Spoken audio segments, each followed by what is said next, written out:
Good.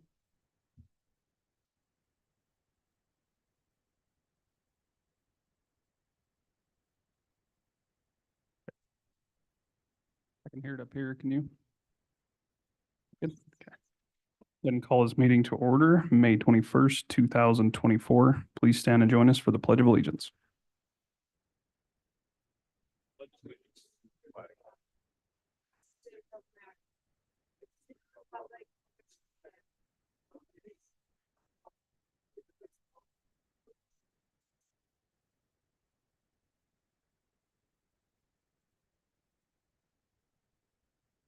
All right. Good morning, everyone.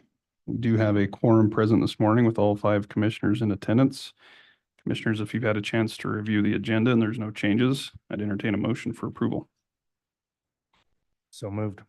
Motion by Commissioner Jones. Do we have a second? Second. Second by Commissioner Slaughter. Any discussion?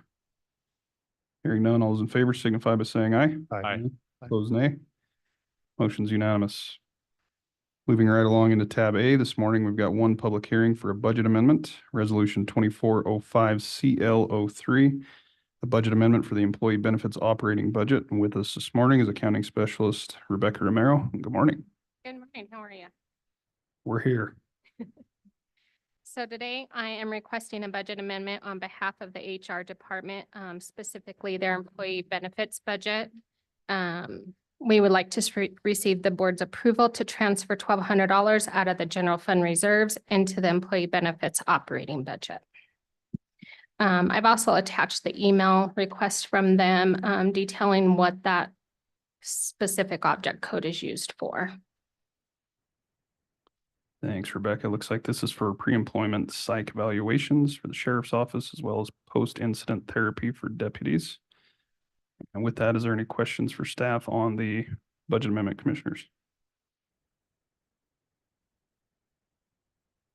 If not, at this time, we'll open up the public hearing for Resolution 2405 CL03, budget amendment for the employee benefits operating budget. If there's anyone online or in the audience that would like to speak to this budget amendment, now would be the appropriate time.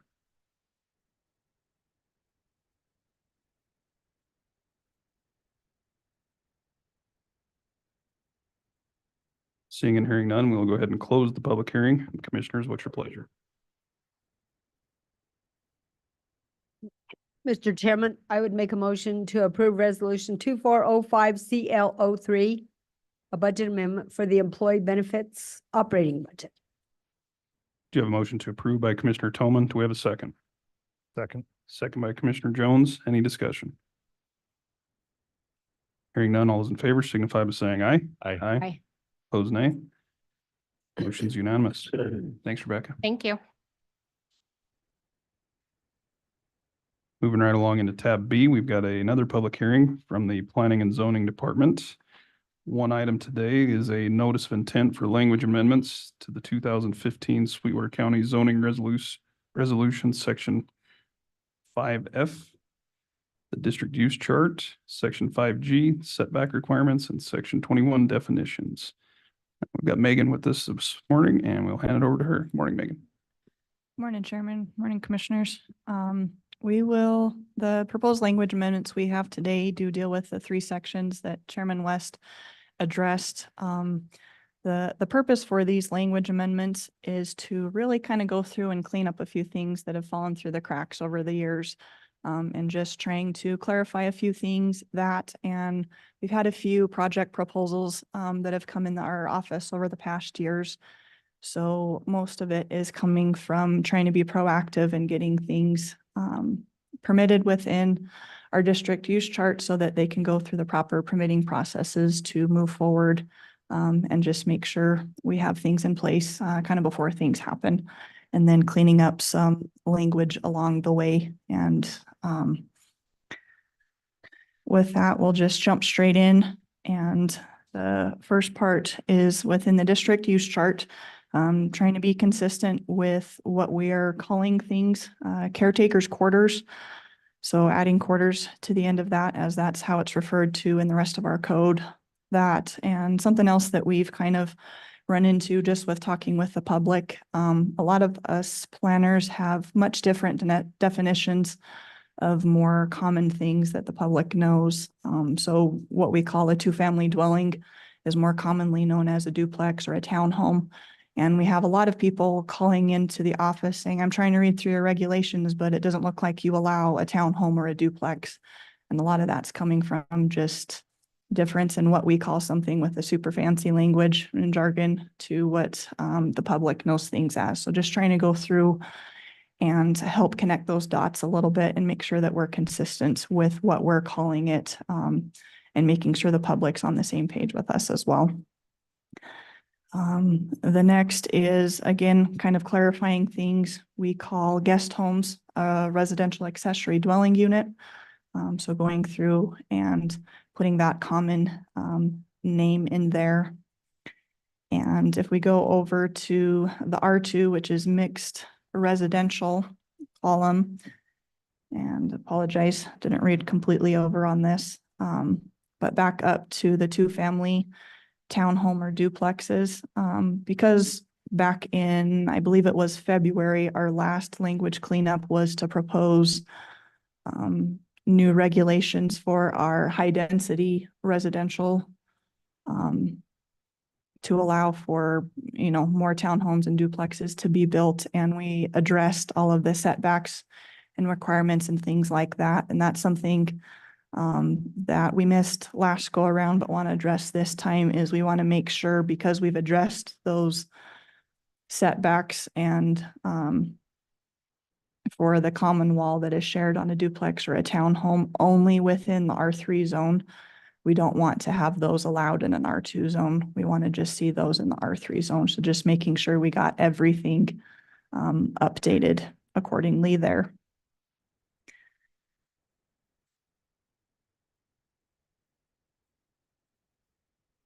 I apologize. This is really, really small on this screen. Okay, so under professional and personal services in our use chart, one of the things that can't believe this hasn't been noticed before, but under mini warehousing or self-storage facilities, right now it's only allowed in I1, which is light industrial. It's not currently allowed in I2, which typically, if you have it allowed in the lighter industrial, typically those uses are allowed in I2, which is a heavier industrial. So just cleaning up a couple things that have been missed in the past and making that a permitted use. We've had a lot of inquiries about more self-storage facilities in varying areas of the county. One of the main reasons for a lot of this cleanup actually came from a conversation we had with the Game and Fish probably about 6 months ago. They are looking at putting a inspection and decontamination station as you turn off Highway 191 South and heading into the Flaming Gorge Little Fire Hole. They're looking at, they just bought about a 10-acre piece of land right there from Aggie Grazing, and they're looking at using some of the federal money that they've gotten in grants to be proactive and put a full-blown decontamination station there. When they came in and was asking about what permits they need, I know they've been working very closely with engineering to make sure accesses and things are all kosher there. But when Eric and I started looking at our district use chart, we're like, I don't know how we're going to permit this. So we ended up just calling it inspection and decontamination station, and then showing what zone districts we would allow it within. The first being it's going to be a permitted use within agriculture. And the nice thing is when we have a permitted use, when something's constructed, we can always add conditions to that, whether it's tied to a time frame or if we want to see a grading permit because of the terrain and things like that. That's something that can easily be done within that process. Now, when we get over to CRS, it's something that we would like to see as a conditional use. I'm not going to say we'll ever probably see one of these in CRS, but just making sure we're kind of addressing things across the board. And then we get to the commercial district. We see that as being a permitted use. Same with I-1 and I-2 both being permitted uses for that inspection decontamination station. And section 5G are setback requirements, which we went over extensively back in February when our past language amendments got approved. There was two things that slipped through the cracks, so just want to get those addressed. Under permitted encroachments in feet, we actually don't need primary and accessory defined there because it does not matter what type of building it is, and that's actually covered within a footnote noted lower on the page there. And then under the high density residential zone district, under minimum spacing between structures, we don't need to say see footnote because there's several footnotes on there, and we actually have the main portion of it to where if you go to the cell just to the left of that, we don't have any basic things, and we don't want footnotes hanging out there without people kind of knowing what it is. So again, just a lot of cleanup language, trying to get things taken care of all at once.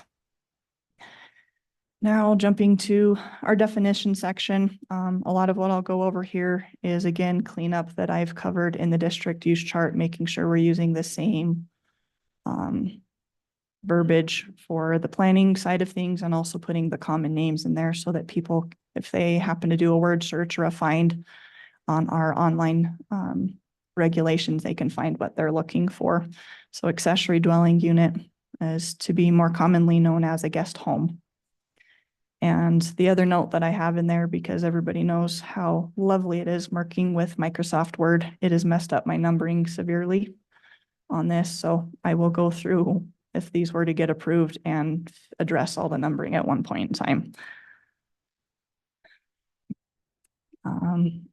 Under C, we've got caretaker's quarters. It's mentioned, I believe, 4 times within our regulations, but we actually never had a definition for it.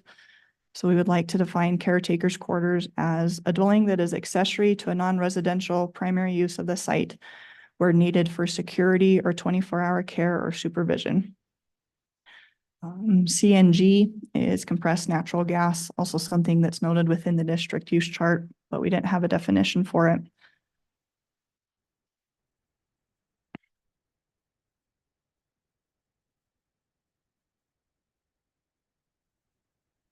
Okay. When we get into the I's, we wanted to make sure we defined what an inspection and decontamination station was. This is a site that is used for inspection and or possible decontamination of conveyances as defined by Wyoming State Statute Title 23. This was something that was very much a learning experience for me and Eric and Cassidy as we were looking into trying to help get this to be permitted for the Game and Fish.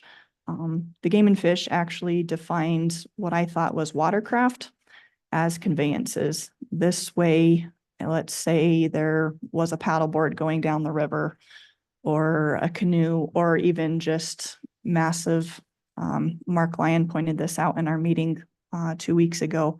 There was a piece of firewood. That's something that could need to be decontaminated in there. So how it's defined within state statute, we wanted to make sure we were using the same verbiage as what state statute was. And that terminology is actually conveyance and not watercraft as we thought originally.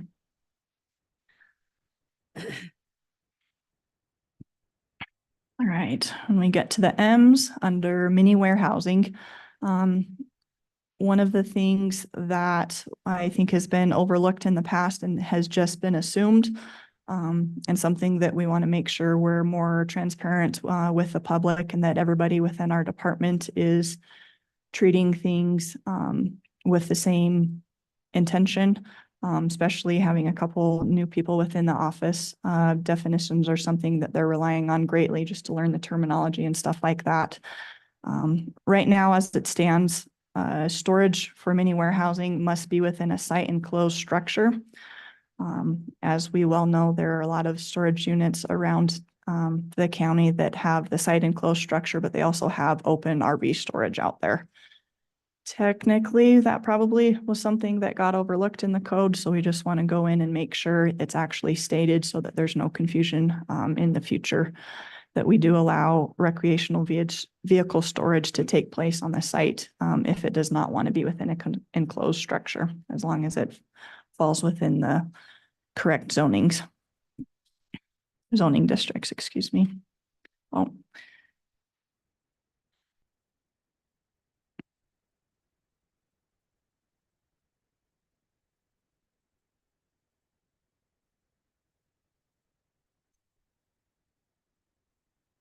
Okay, and under T, get to two-family dwelling, again, putting the more commonly known as a duplex or a townhome.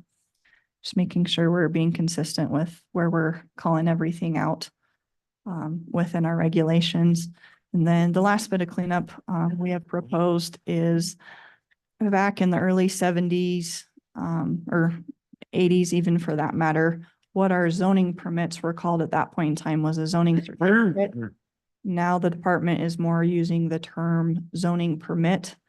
So what we did was combine these definitions and put it all together, since technically it's the same verbiage. It's just what things were called in the past and what they're called now, and just put it under one so that people know it's the same thing, especially if we were going back and looking through old files and things that we have such as that. But that is all I have for today. I would like the commission to know that when we discussed this at our Planning and Zoning Commission 2 weeks ago, we had 4 commissioners in attendance, and it was voted 4-0 to recommend approval to proceed with a notice of intent. That's all I have, Chairman West. Thanks, Megan. Appreciate the background. I know that can be a little bit of a monotonous process to go through and clarify and clean up and renumber. So thanks for your work there. It's certainly important to get everything compliant. I know in the plumbing world, everyone thinks they're a plumber too, but a pipe is not just a pipe. It can be a drain pipe, a water pipe, vent pipe. So relate to your clarifications there. Appreciate your work with that. Questions for staff on these amendments, commissioners?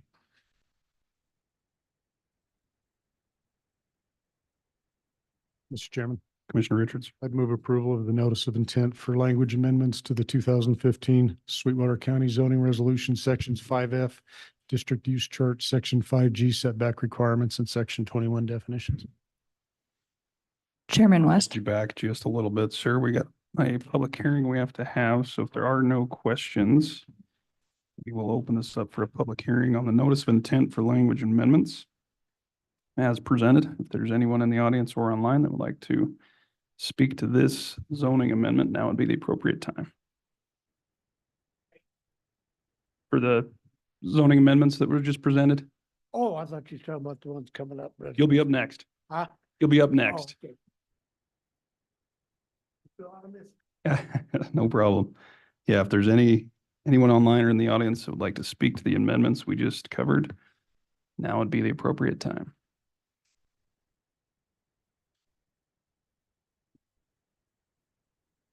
Seeing and hearing none, we'll go ahead and close the public hearing. I'm going to spin it back to Commissioner Richards. Mr. Chairman, I'd make my motion as previously stated. Do you have a motion to approve the amendments by Commissioner Richards? Do we have a second? Second that? Second by Commissioner Toman. Any further discussion? Hearing none, all those in favor signify by saying aye. Aye. Opposed, nay. Motion's unanimous. Thanks, Megan.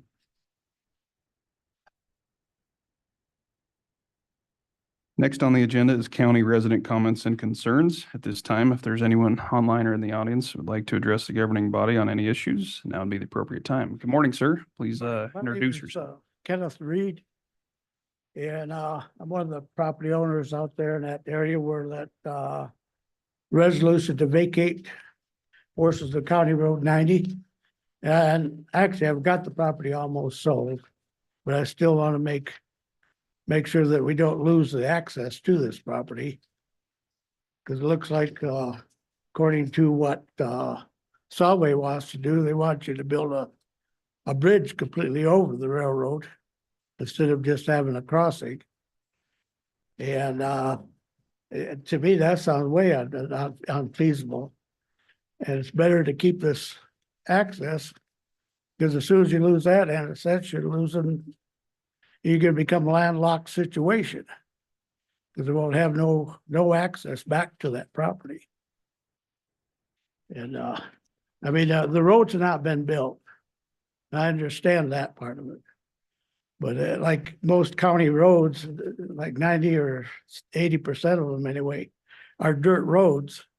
There's no reason that a person can't just plow a road out and call it a road. Don't have to be gravelled and paved and 80-mile-an-hour road. It could be a 35-mile-an-hour road. But it still needs to have one into that property. And I think that's probably all I got to say for now anyway. I guess this opens up for more next week and the week after to talk about this or. So thanks for coming before us this morning, Mr. Reed. We do have a resolution to vacate a portion of this road later on the agenda today. So we will be taking action on whether or not we move forward with that process. All right, I just wanted to make sure that I had my opinion on it. But that does need to be there. It just, I mean, to lose an access to property doesn't make sense to do that. And you said you're selling the property? I have got it almost sold. I got it within a few weeks of being sold. Okay. But the guy's buying it for the reason that road's there so he can access the plants out there with his construction company. And is that the only access to this point to your property? In a sense, it's the only legal one because the access over the where 90 comes up, makes a turn going east, that access has never been built. There's never been a crossing made there. There's a crossing further down that goes by this I can't remember the other, Harbor Light. Mm-hmm. But the thing is, from Harbor Light over to that property, there's no access there either because you're going over, I don't know, quite a few pipelines, phone lines and everything else, and it would have to be raised quite a bit for what they want, you know, to make it proper to go across that. And of course, that's never been put online or anything, you know, it's never been tried. And Okay. the way it sounds like Southway doesn't want anybody crossing that anyway there. Unless you build a big bridge going across it. So it looks like the rail line goes through your property? Yes, it crosses kitty corner across it. Okay. Questions for Mr. Reed, commissioners? Commissioner Slayer? Mr. Chairman, just a comment for Mr. Reed. I did speak yesterday with our Deputy Facilities Director, Andy Hooton, with respect to this issue. And, you know, once again, our staff is recommending that we do vacate that road. But Andy did inform me that if we were to follow through with the vacation of that road, that there would still be a state easement, which would allow for a road to be put into that property. So even though the county road would be vacated, there would be a state easement, so you could access your property potentially with that. So we'll be talking about that. Andy will be presenting when we talk about the vacation, and he'll have some more information at that point in time. But that was my understanding when I Do you spoke have with him a yesterday. picture of where that's at? Yes, we'll get you that information. Okay. I believe that's all I've got for now. Any other? Any other questions, commissioners? Well, thanks, Mr. Reed. We appreciate that. We'll address some of these concerns during the presentation later today and appreciate you bringing those to our attention. Thank you. Thank you. Morning, Mr. Davis. Good morning, Commissioners. Dave Davis, the Sweetwater County Assessor. I'm just trying to update you on some valuation numbers. We received our mineral values certified production for calendar year 2023, which is the values that we're required to use to calculate mill levies. And what that's done is gotten the estimated value for the county to 2.6 billion. I sent a spreadsheet to you yesterday.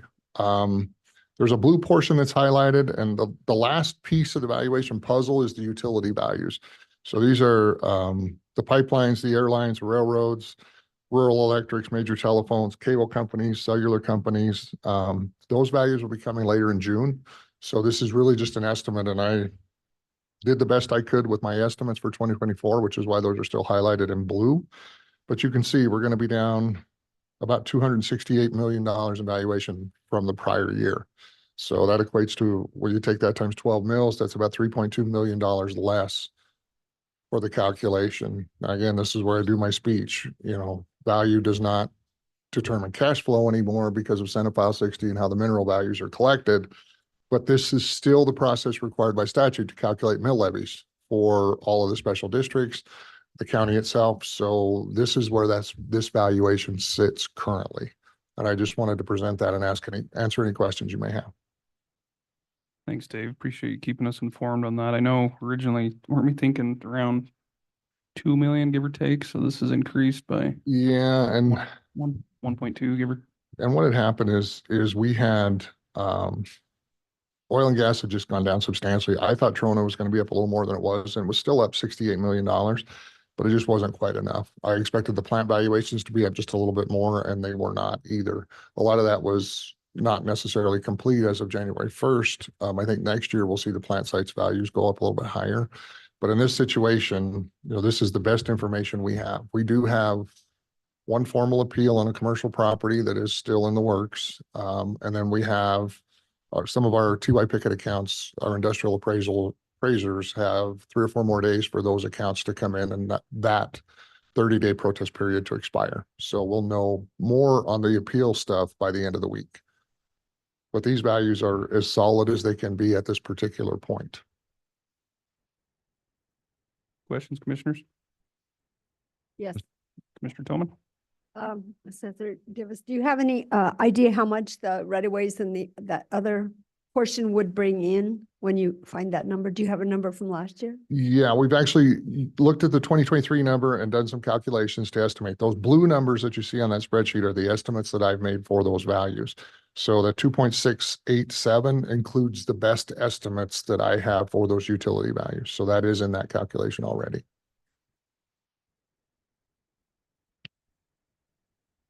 Mr. Chairman, I don't think we should invite him back until he has better news. Well, that's fair. I don't think I was invited today, actually. But yeah, and I will be around for the budget thing tomorrow, this afternoon too, in case there are any additional questions too. So, but this is where we're at. And again, I don't know that the valuation is a number and we have to consider it, of course, to calculate the levy. But again, if mineral values, if the price of natural gas and the price of oil goes through the roof, January, February, March, doesn't change these numbers at all, but it will affect the collections that we receive. So it is something where, I said it the last time I was here, I think we're going to have to start treating mineral revenues almost like sales tax, like the cities and towns do. And I think that's where we're headed with this. Any other comments, questions? Well, thanks, Dave. I think always good to have that information. We like it when it goes the other way, but nonetheless, we So do I. appreciate it as we prepare. So do I. And sometimes these do get revised. And if that does happen, then we will, of course, update you as well. So, Okay. Thank you. Thanks very much. We are still under the county resident comments and concerns portion of the agenda. If there's anyone else in the audience or online that would like to address a governing body, now is the appropriate time.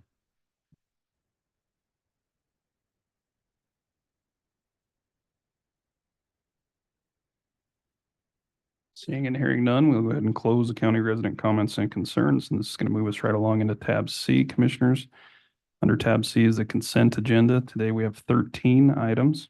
First being the approval of the May 7th, 2024 minutes, the approval of the county vouchers, warrants, EALs, and the commissioner report, the approval of bonds, approval of monthly reports, approval of abates and rebates, a request to restaff a vacant position in the county clerk's office, a request to restaff vacant position in the Facilities, Parks, and Recreation Department, a request to restaff 2 vacant positions in the Sheriff's Office, a request to restaff a vacant position in the Sheriff's Office for the Emergency Management Department, ratification of a CLG comments on the ExxonMobil CO2 disposal well application, ratify CLG comments on the Rollins evaluation report for the Rollins RMP, and ratify CLG comments on the Greater Sage Grouse draft RMP amendment.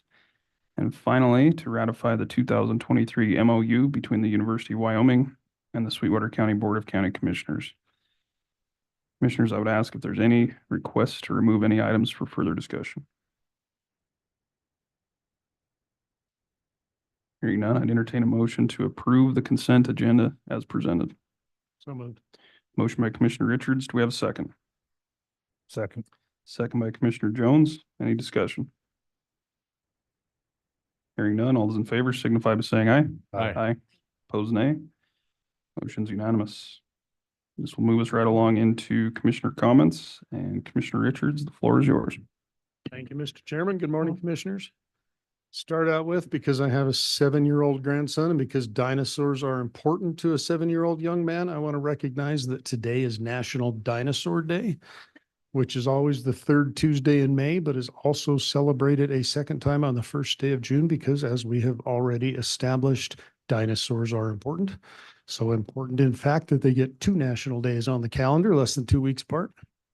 In honor of that, the furniture on my uniform today is adorned with Wyoming's state dinosaur, the Triceratops, which is not my grandson's favorite dinosaur, despite being Wyoming's favorite dinosaur. Not even statewide tradition can compare with the coolness of the Tyrannosaurus Rex. Some interesting facts are that the Triceratops was adopted as the state dinosaur 30 years ago as an act of the state legislature on March 18th, 1994. Wyoming is one of just 17 states that have a state dinosaur, the second to adopt one after New Jersey adopting the Hadrosaurus, boring, in 1991. And Wyoming is the only state in the nation that has both a state dinosaur and a state fossil, which, by the way, is the Nitea fish. We'll ignore the redundancy in that. So that is your random trivia for today. It feels like an eternity since I saw all of you last, even though it's only been a couple of weeks. Following our last meeting, I remotely attended a Sweetwater County Outdoor Recreation Collaborative meeting where we discussed a few of our projects, including the continuing pursuit of a state park in our neck of the woods. That's an ongoing discussion that I hope bears fruit someday, but there's a lot of steps and a lot of obstacles along the way. For a summer meeting, Travel and Tourism is once again going to host collaborative members on one of their bus tours around the Flaming Gorge. If any of you are interested in participating in that, let me know and I'll make sure you're extended an invitation. It's a fun and informative trip and well worth the time if you haven't done it. On the 8th, I attended the Planning and Zoning Commission hearing where they addressed the language amendments that we took a look at earlier. I believe next month will be a little busier for them. Later that day, I also attended the County Commissioners Association monthly update call. It was short and sweet, just how we like all of our meetings. On the 9th, the Skorks State Park Subcommittee met to further discuss state parks. And then later that day, I remotely attended the BLM's Carbon Storage Hub Cooperators meeting, where we received a 30,000-foot view of what's coming down the road on that project and how it relates to federal lands. That is being handled out of the Kemmer Field Office. On the 13th, I joined John King on KREO for a monthly visit on the radio. He's always a great host, and those visits give me the opportunity to talk to constituents on a regular basis that I might not otherwise reach. Following that, I joined Chairman West for an update on the Trona industry provided to us by Fred Von Ahrens and Aaron Reichel from Genesis Alkali. It was a super informative meeting. I learned a lot of new information about the Trona industry and the challenges it faces, especially when it comes to limits on surface disturbances and the long-term threats those limits can have on the industry as a whole. It's a good reminder that the sodium deposits located in Sweetwater County are not only important to us here at home, but to Wyoming and the whole nation. They're unmatched and irreplaceable, and we must be very careful that we don't make decisions or allow decisions to be made that could jeopardize accessing those deposits in the future. That evening, I attended the Solid Waste District Number 1's board meeting. Their new accounting services built them a new and updated chart of accounts, and they've also adopted a new investment policy that should allow them to get a much better return on their investments. It may seem like they hold a lot of reserves, but when they reach the point where they have to open a new pit and close the old one, it won't be a small expense. On the 14th, I joined Eric Bingham and John DeLeon for witness preparation for the Project West industrial hearing, and we spent a couple hours going over our testimony for that hearing. On the 15th, I joined Eric and John again for more preparation and then ran over to the Justice Center to join many of our friends in law enforcement for a lunch in recognition of Law Enforcement Appreciation Week. From there, I ran over to Rock Springs for a second lunch at the Sweetwater Economic Development Association's Lunch with Leaders series, where we heard a great presentation about economic resiliency from the director of the Wyoming Business Council, Josh Durrell. Spurred a lot of good discussion from stakeholders in the room. Following that, a few of us went over to Keltec for a tour of their manufacturing facilities on Blairtown Road. That was the first time I've had the opportunity to tour their location. It was really interesting. I learned a lot about their manufacturing process, and I'm looking forward to when they can unveil their new product, hopefully later this summer, and get into full swing on their production. On the 16th, along with a few of you, I attended the first day of the Industrial Siting Council hearing for Project West. Despite the schedule saying otherwise, day one dealt exclusively with the permit application, which was, I'm happy to say, granted by the council. That will bring about $1.682 billion in material cost spending into the community over the next couple of years, which will be a huge benefit to us all when we start collecting sales tax on that. I want to offer a huge congratulations to Oz, Craig, Marianne, and the rest of the Project West team on a job well done. I can't tell you how excited I am about your project getting off the ground and moving forward in our community.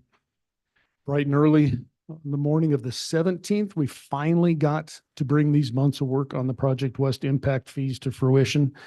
To refresh your memories, the Project West industrial siting application was submitted back in March, triggering a 90-day countdown with a lot of steps along the way, which included wrangling a lot of cats to get the initial funding requests from a lot of different organizations, followed by a meeting with our neighboring affected counties and municipalities to develop an MOU, followed by what had to be hundreds of hours of work by Eric and John preparing for both the pre-hearing on the 2nd and the final hearing on the 17th.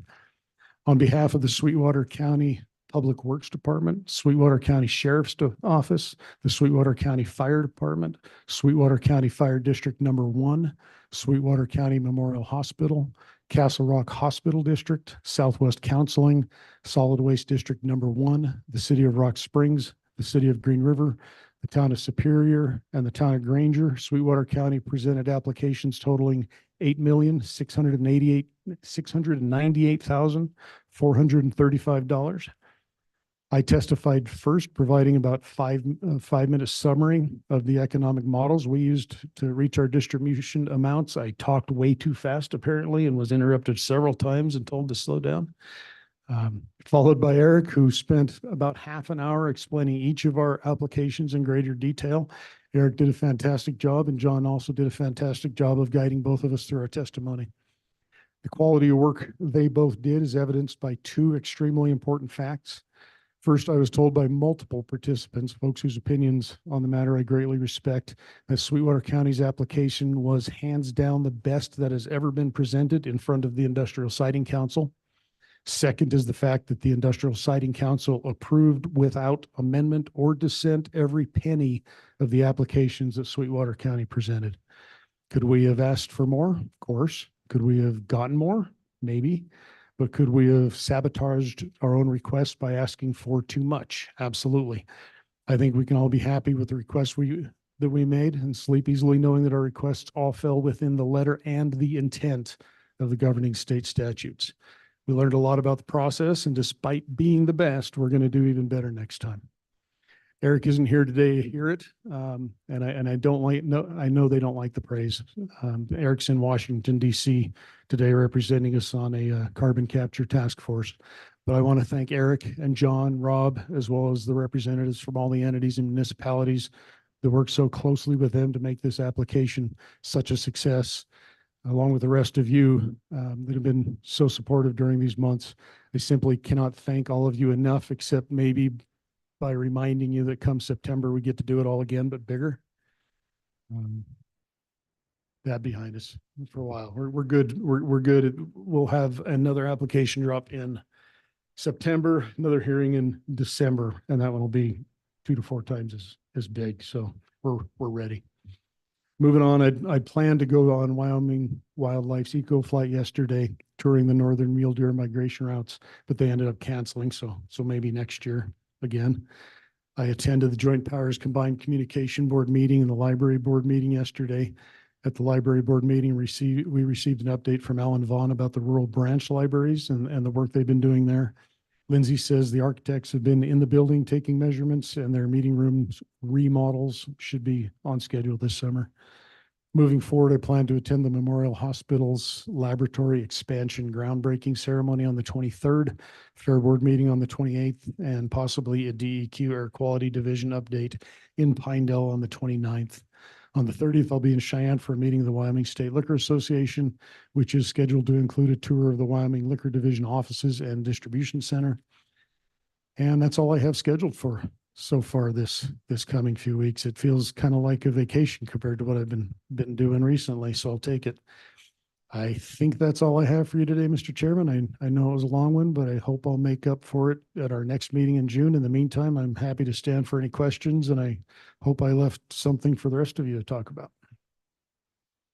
Thanks, Commissioner. You're actually right on time, so job well done. Any comments or questions for Commissioner Richards? That's because I talk fast. That's Jerry. right.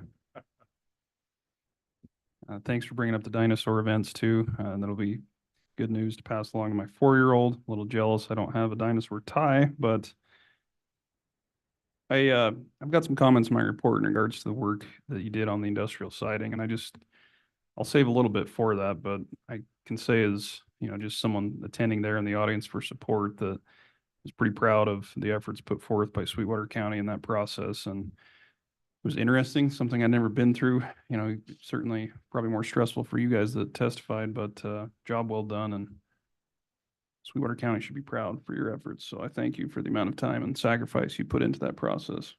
Thank you. Appreciate that. And Commissioner Jones, the floor is yours. Thank you, Mr. Chairman. Begin with, I too attended the Outdoor Recreation Collaborative, so I'll just say ditto. On the 8th, I participated in a Zoom call for the Wyoming State Trails Advisory Council. This call is to welcome new members and help familiarize them with upcoming meetings. Also on the 8th, participated in a Zoom call for the Wyoming State Snowmobile Association. As a few of us were preparing to testify in front of the Joint Travel Recreation Wildlife Legislative Committee. We're asking for legislature to raise snowmobile sticker fees in order to continue the trail grooming operations in Wyoming. Then on the 9th, had fairly lengthy phone conversation with Carbon County Commissioner Sue Jones regarding wind energy and what they are experiencing in their county. It was very educational. She's got lots of information. She's very knowledgeable. And so it's good to learn more from her, since I haven't really been able to find any information outside of county government. Also on the 9th, I attended the Rock Springs Chamber of Commerce lunch. Several people gave presentations on upcoming events in Sweetwater County this summer. It's going to be a packed summer so for those folks who say that there's nothing to do in Sweetwater County, I encourage you to reach out to Travel and Tourism, Chamber of Commerce, variety of different organizations, because if you are bored in Sweetwater County, it's your own fault. On the 11th, my wife and I joined Ron Wild and others to participate in the community-wide trash pickup. We picked up trash along the belt loop from Prairie Subdivision to Highway 430. I would like to ask people drinking the small shot bottles, in particular Goldschlager, please familiarize yourselves with garbage cans. We probably picked up about 6 dozen of those bottles in less than a half a mile, and that was just on one side of the road. On the 15th, I attended the Memorial Hospital Sweetwater County Quality Committee meeting. Quality continues to improve in most elements that they're tracking up there, so there's good news on that front. Also on the 15th, I attended the barbecue out at the sheriff's building in support of law enforcement. It was great to be out there and good to see everybody. I certainly do appreciate all of our law enforcement folks for all they do for us on a daily basis. Also on the 15th, testified in front of the Joint Travel Recreation Wildlife Committee regarding the increasing snowmobile registration sticker fees. State Trails gave an incredible presentation, and the rest of us gave supporting testimony. That committee is fully in support of an increase, which was pretty shocking. We didn't think that it would. Figured there was probably at least 4 people who would speak against it, and they didn't. So that's good. That is obviously statewide, but for those of us in this area who snow machine, if you ever touch a groomed trail, this is going to benefit you. And everybody does get on groomed trails. Also on the 15th, attended the museum board meeting. Finances were discussed. Also what's happening, some things, if any of you have seen the press releases, but the students attending the history fair were discussed amongst some other things. On the 16th, I had a conversation with Dr. Barbara Sweetwater, president of the hospital board. We had several topics to discuss regarding the hospital and the board. Also on the 16th, traveled to Lander so I could attend a Wyoming Trails Advisory Council meeting. Then on the 17th, we had our meeting. I chaired that council, and We meet twice a year around the state. We typically have a full day meeting and discuss all trail user representatives. They will all give reports. And we also have a fantastic grants program that we administer.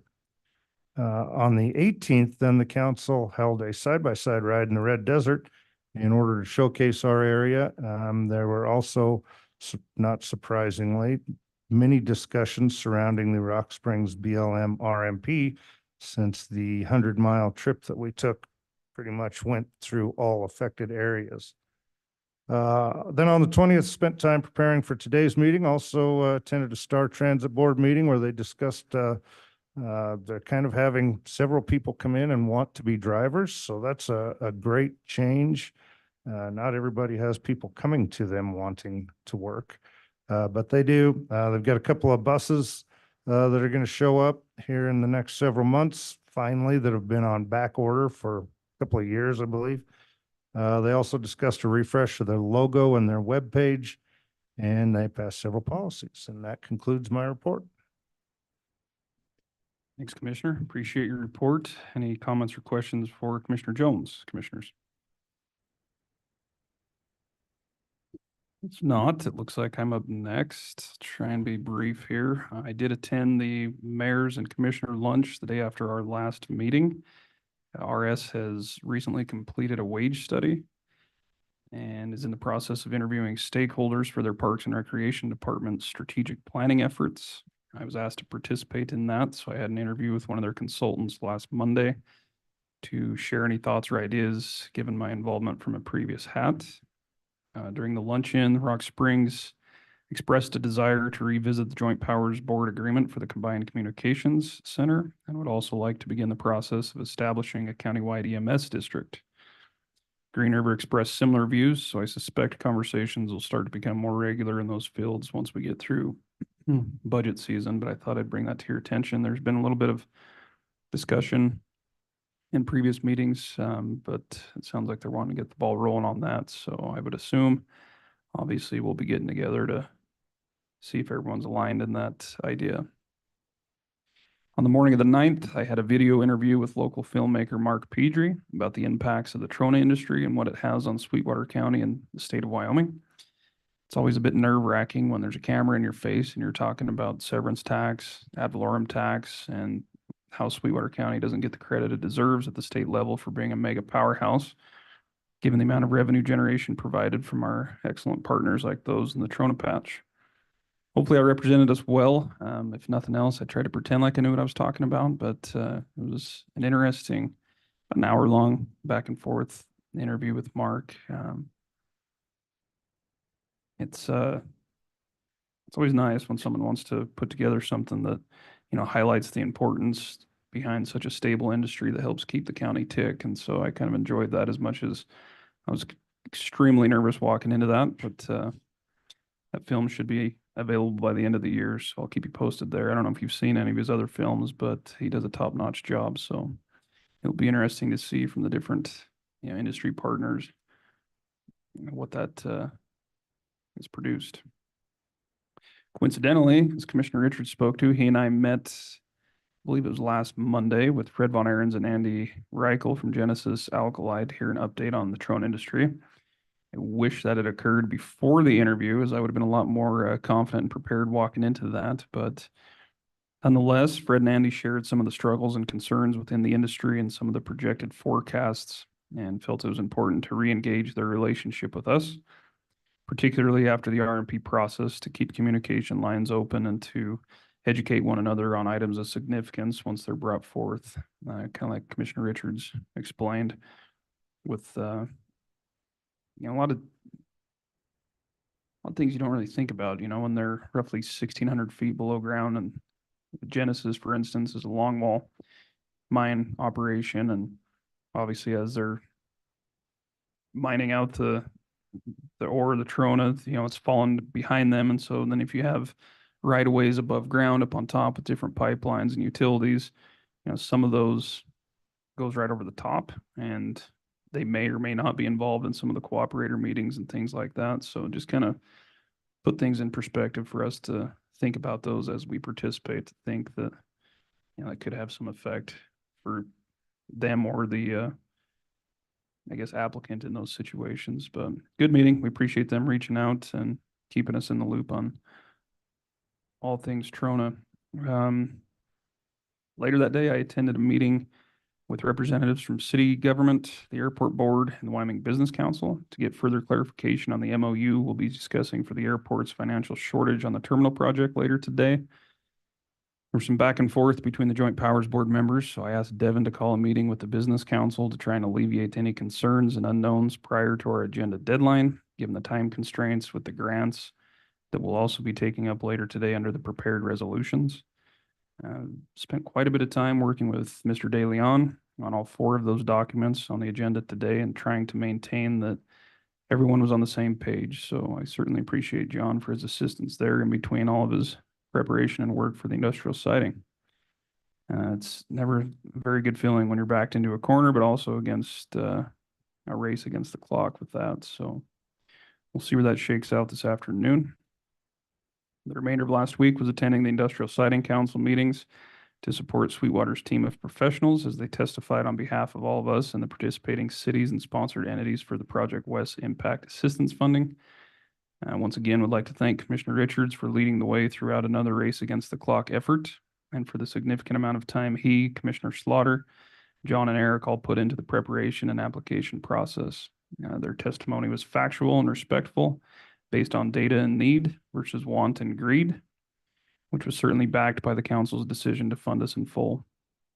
It was truly an excellent effort by all, and Sweetwater County thanks you. I do appreciate the city of Green River reaching out to give similar recognition after that lengthy 2-day process.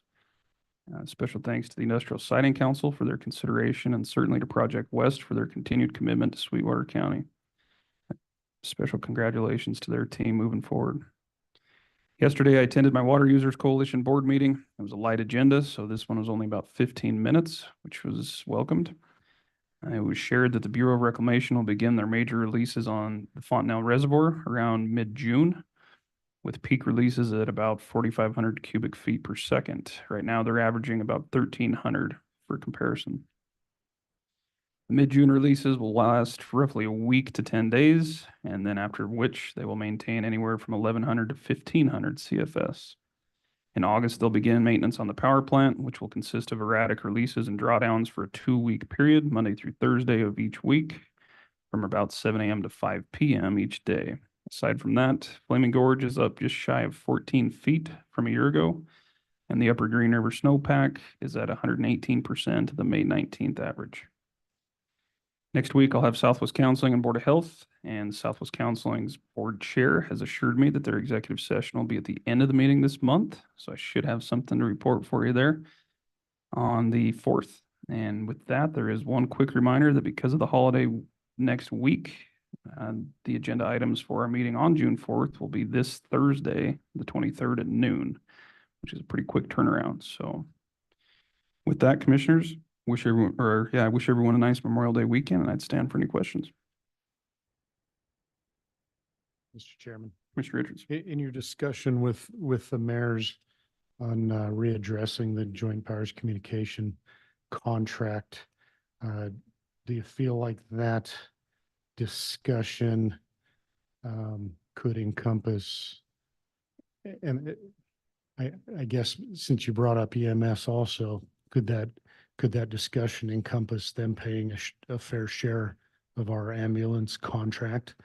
It seems like they're complaining that we're not picking up enough of Joint Powers Communication, but we're picking up all of ambulance for both Rock Springs and Green River. And I think if we're going to open the door to those kind of negotiations, I think we need to be able to talk about all of it. Yeah, sure.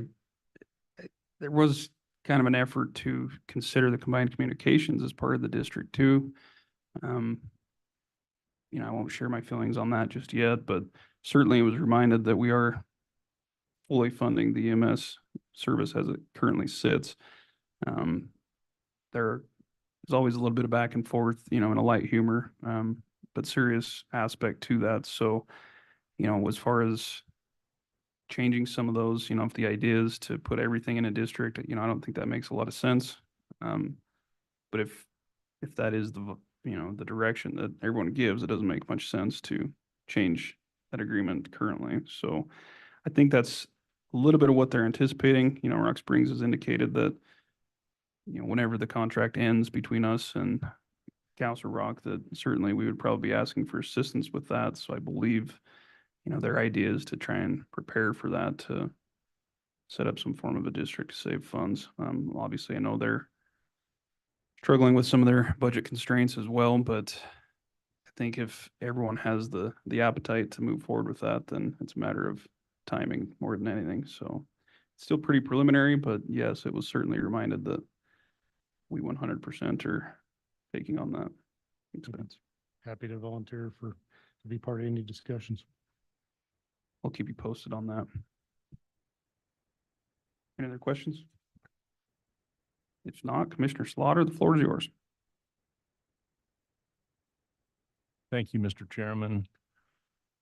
On the 7th, I missed, that was the date of our last county commission meeting. I missed the Golden Hour Senior Center regular board meeting due to the length of our regular commission meeting. The following day, I picked up the board packet and spoke with Center Director Marcia Driggs and board member Ed Williams. They informed me that they had had a short meeting and that I didn't miss a lot. Things are going well. They are still working with facilities to address the lighting issue that has been ongoing for the last couple of months. On the 9th, I spent the morning with 2 third grade classes, as I alluded to at our last meeting. It was very fun. They were third grade classes from North Park Elementary School. As part of their government learning section, I gave them an overview of county government organization and the duties of a county commissioner. I prepared for several days as I was informed that Mayor Mickelson was giving an overview of city government and his duties of the mayor, and I didn't want to be eclipsed with what was going on by city government. It was very fun. I led them in a mock election as an object lesson. The following day, one of their teachers hand-delivered thank you notes from all 40 students. I was very impressed, and it gave me hope for the future. On the 13th, I began a long day with a 10:30 meeting with Southwest Regional Airport Director Devin Brubaker. Devin had reached out and offered to provide additional information on the presentation he will be making before the Board of County Commissioners later today. He provided me with a timeline of issues related to the airport terminal project. I believe that the information Devin provided me with was very important, and as always with Devin, was very well prepared. It did give me a much better picture of the issues that the airport is facing and the things that will be taking place in the near future and what we will be talking about later today. After my meeting with Devin, I returned to the courthouse and worked on final preparations for the regular monthly meeting of the Specific Purpose Tax Joint Powers Board, which was to be held later that afternoon. At 3:30, I conducted the Joint Powers Board meeting. Nothing out of the ordinary took place. We did approve several requisitions, and I was assured we will be seeing many more requisitions in the next couple of meetings as the building season is finally upon us. We will be making our first debt service payment June 15th in the amount of $6,799,497.77. Our trustee bank is currently holding that and will make that transfer for us for the payment of the bonds. Our sales tax collections continue to come in above our projected rate, and things are progressing well. After the Joint Powers Board meeting, I met with Deputy Attorney De Leon. We discussed several ongoing topics. I then attended the quarterly meeting of the Tripartite Board. It was a long and difficult meeting as we listened to CSBG funding requests for fiscal year 2025. Requests were presented by Rock Springs Young at Heart Senior Center, the Sweetwater Family Resource Center, and the YWCA of Sweetwater County. Each of the agencies provides an excellent service for low-income individuals and families in the county. CSBG funding for fiscal year 25 is $237,395, and we had requests for $438,560. So after significant deliberation, we cut $201,165 and finalized the appropriations to each agency for fiscal year 25. On the 14th, I had the opportunity to meet with Aaron Reichel and Fred Von Ahrens of Genesis Alkali. They were kind enough to give me a presentation also on the soda ash industry and things that are pertinent to Sweetwater County that are taking place within their industry. It was very informative, and I was able to learn several new concepts that are relevant to local government. Aaron and Fred were extremely knowledgeable and able to dumb down the presentation enough that I was able to grasp most of the information. Overall, it was 2 hours very well spent. On the 15th, I attended the law enforcement barbecue hosted by the sheriff's office out at the jail complex. It was a good opportunity to rub shoulders with members of our law enforcement community and to thank them for all that they do for us. Burgers were great. I also felt compelled to follow up lunch with a cookie and a brownie, both of which were excellent and definite diet busters for me. On the 16th and 17th, as has been spoken about ad nauseum probably today, I spent the afternoon of the 16th and all day of the 17th in the Industrial Siting Council hearings hosted at the Hampton Inn here in Green River. As once again was previously mentioned, our team did a fantastic job presenting a fact-based case for assistance payments based on the impact expected from the Project West in situ mining, trona mining facility. The permit was granted for Project West, and all $8.7 million that was submitted under Sweetwater County was also approved. Huge kudos to our presentation team members, Planner Eric Bingham, Attorney John DeLeon, and Team Leader Commissioner Island Richards. I heard a comment from an ISA attorney that it was the best presentation that had been made before the ISA Council. Once again, seconding what Commissioner Richards heard. Yesterday, I was disappointed. I too was supposed to make the flight on the Mule Deer Corridor with Wyoming Wildlife Federation. Those flights, as Commissioner Richards alluded to, were canceled, but we'll look forward to once again doing that in the future. With that, Mr. Chairman, I conclude my report and would stand for any questions. Thanks, Commissioner. Any questions for Commissioner Slaughter's report? If not, appreciate your work, Commissioner. And Commissioner Toman, you're bringing up the rear. Wow, that'll be easy. Everyone covered everything. Well, almost everything. After our last meeting, I did attend the FFA Awards ceremony and also the music awards that my niece is involved in both of them. But I was so impressed with our students at Green River High School. I mean, we have some amazing talent there. And the teachers did an outstanding job of recognizing those students. May 13th and 20th, I attended the Eden Valley Senior Luncheon. Listen up, commissioners, we had over 52 seniors attend lunch on the 13th, and I left before they got the count yesterday. May 14th, I was on the Zoom call with Genesis with Fred and Aaron. The Trona overview, it's mind-boggling, the amount of action happening out there. It's interesting that they have the underground as well as the in situ. I have been in all of the underground mines at some point in the past when I taught at Green River High School with students in the days when they would let students go in the mine. Guess they can't do that anymore. The big concern is with the disturbance caps as we get more and more industries in corridors over the top of those mines. But the great thing is that the Trona mines have formed a foundation, a sage-grouse foundation. So they've been working for years to improve habitat and do different projects. So I asked them maybe to come and present to us some of the things they've done with their sage-grouse foundation. I attended the law enforcement picnic. Thank you, Sheriff. That was very, very nice, very thoughtful. Appreciate being invited. And then I attended the Bitter Creek Advisory Group. That's something the rest of you missed, so that will give me something different to report on.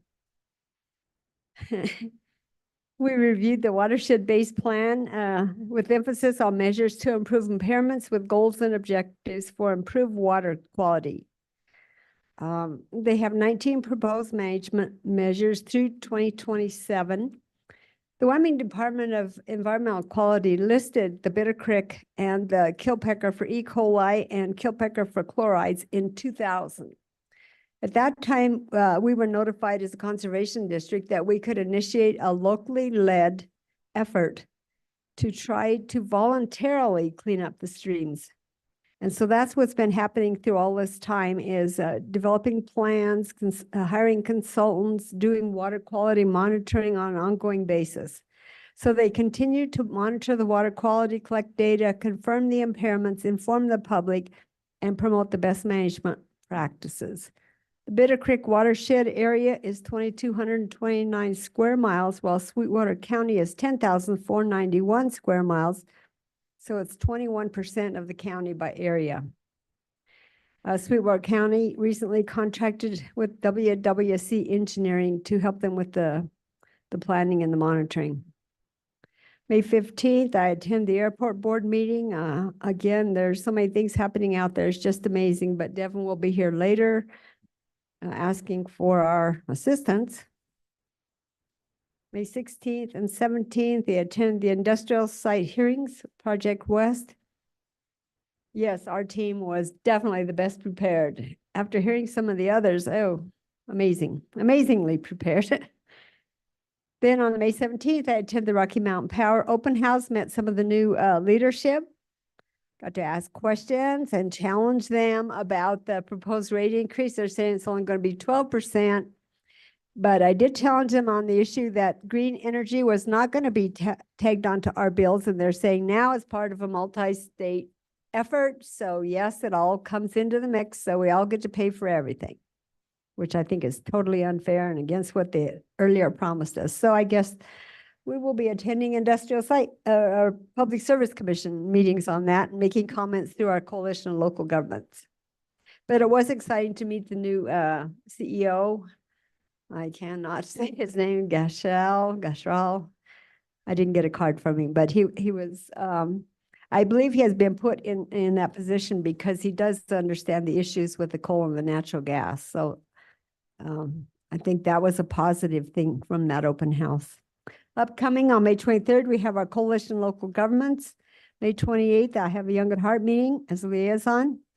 June 12th and 13th, I have a BLM Resource Advisory Council or meeting in Lander. One of our working group topics was the wild horse issues and how we can make recommendations to the state BLM.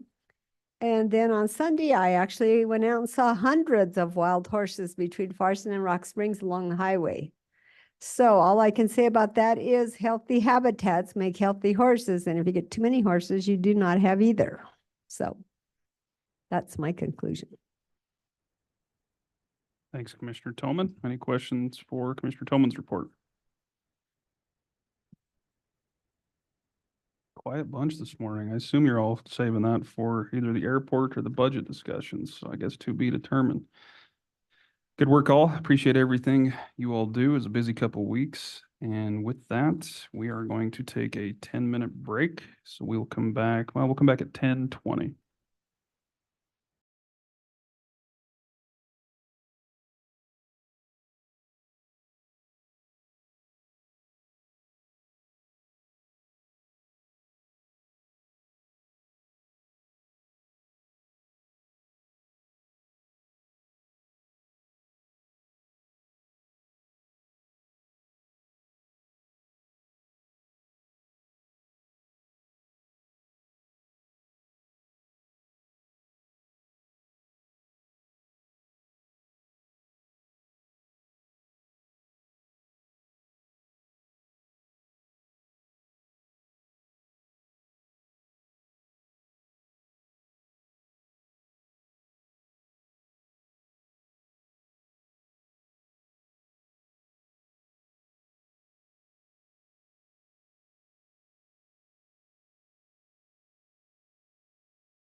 All right.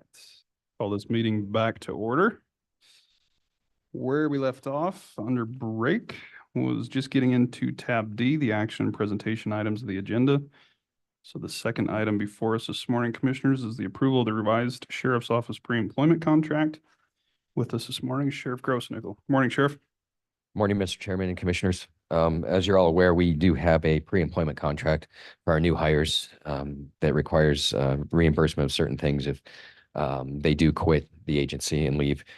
We do want to change a couple things in that, a few things actually. First one is definition of termination, and that's to include any egregious violation of policy and the inability to meet the physical fitness standards that are required by the Law Enforcement Academy and Post. Second one is a clarification of the wage withholding, that if somebody is that leaves the agency or is terminated, that we're able to withhold their wages, and that goes through HR. And then to increase the amount of reimbursement, and that's due to the increase of the cost of ballistic vests. Those went up $400, so they're $1,400 a piece. Very good. Questions on the revised pre-employment contract, Commissioners?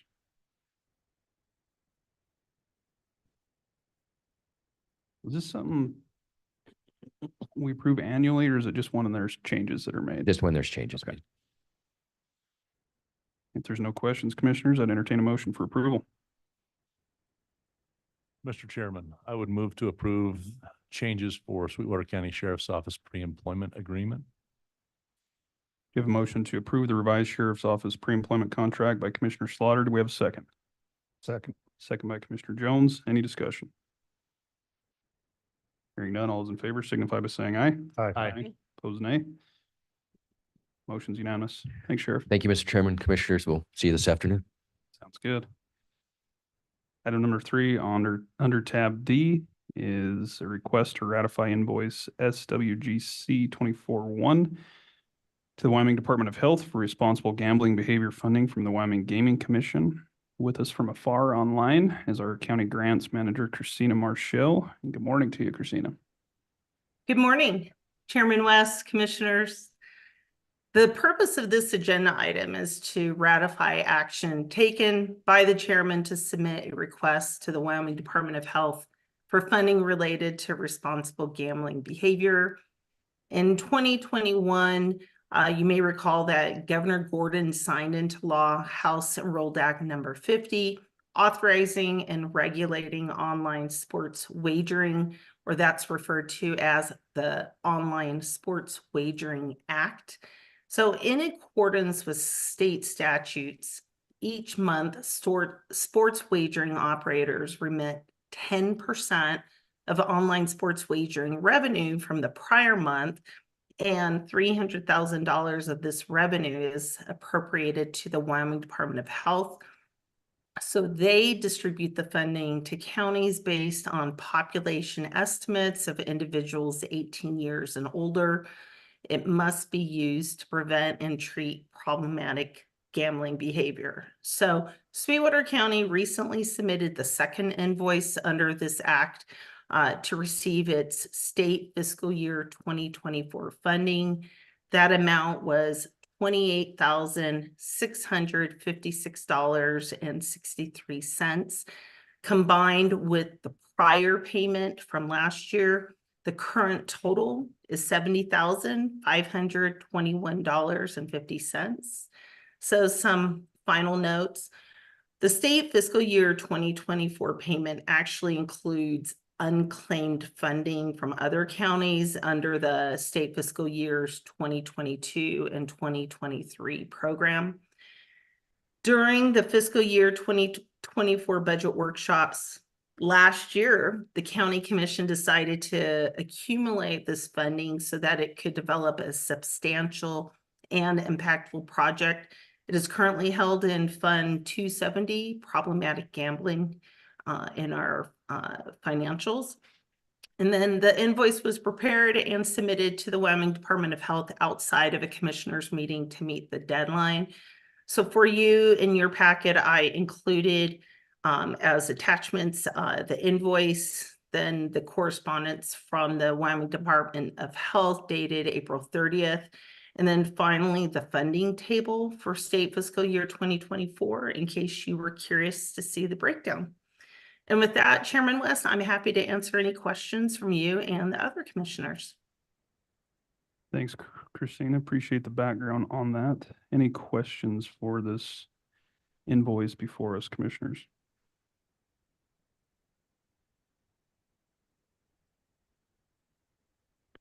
If not, I'd entertain a motion to ratify invoice SWGC 24-1 to the Wyoming Department of Health for responsible gambling behavior funding from the Wyoming Gaming Commission as presented. Motion by Commissioner Richards. Do we have a second? Second. Second by Commissioner Jones. Any discussion? Hearing none, all those in favor signify by saying aye. Aye. Aye. Opposed, nay. Motion's unanimous. Thanks, Christina. Try not to fall Great. through the ice. Thank you so much. Have a good weekend. You too. Moving right along under tab D is item number 4, a resolution to vacate a portion of County Road 90, the American Methanol Road. With us this morning is Public Works Assistant Director Andy Hooten, and good morning to you, sir. Good morning, Chairman West, Commissioners. So I know we've talked about vacation a lot lately, and so when we've talked about the steps, this one is potentially the final step.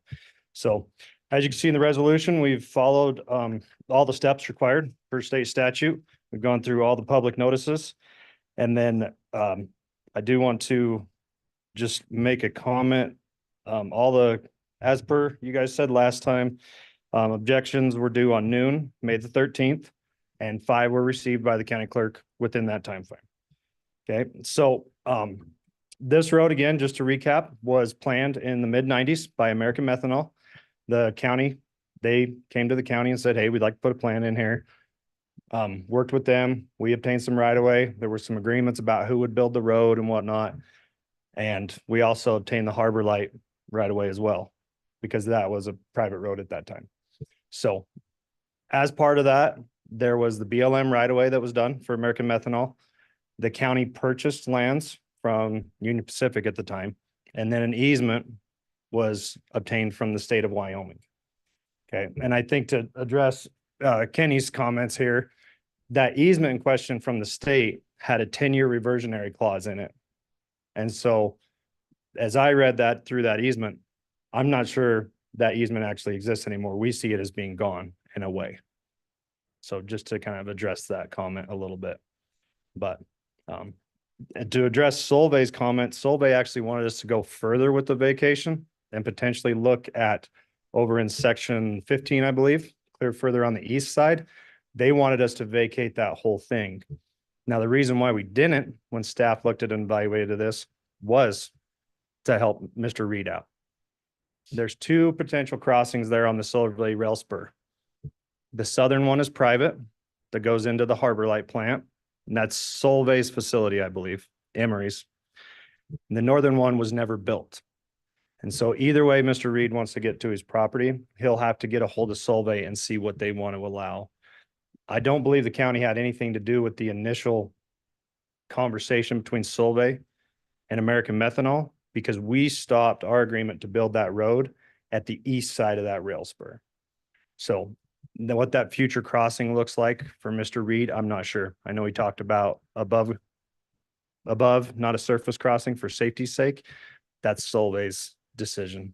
I don't really think that's our decision, just to kind of point those out. So, but with that, stand for any questions or any particulars you guys have. Thanks, Andy. So on that, in regard to what I think you could call it a state easement that reversed. Yep. What is the process? Are you familiar with the process in the event that they want to go that route? Should we choose to vacate the county portion? Is that something they can revisit to establish a road through the state, or how does that work? I would assume the state would require some formal documentation. But as I read that today, my opinion is that that easement is null and void already.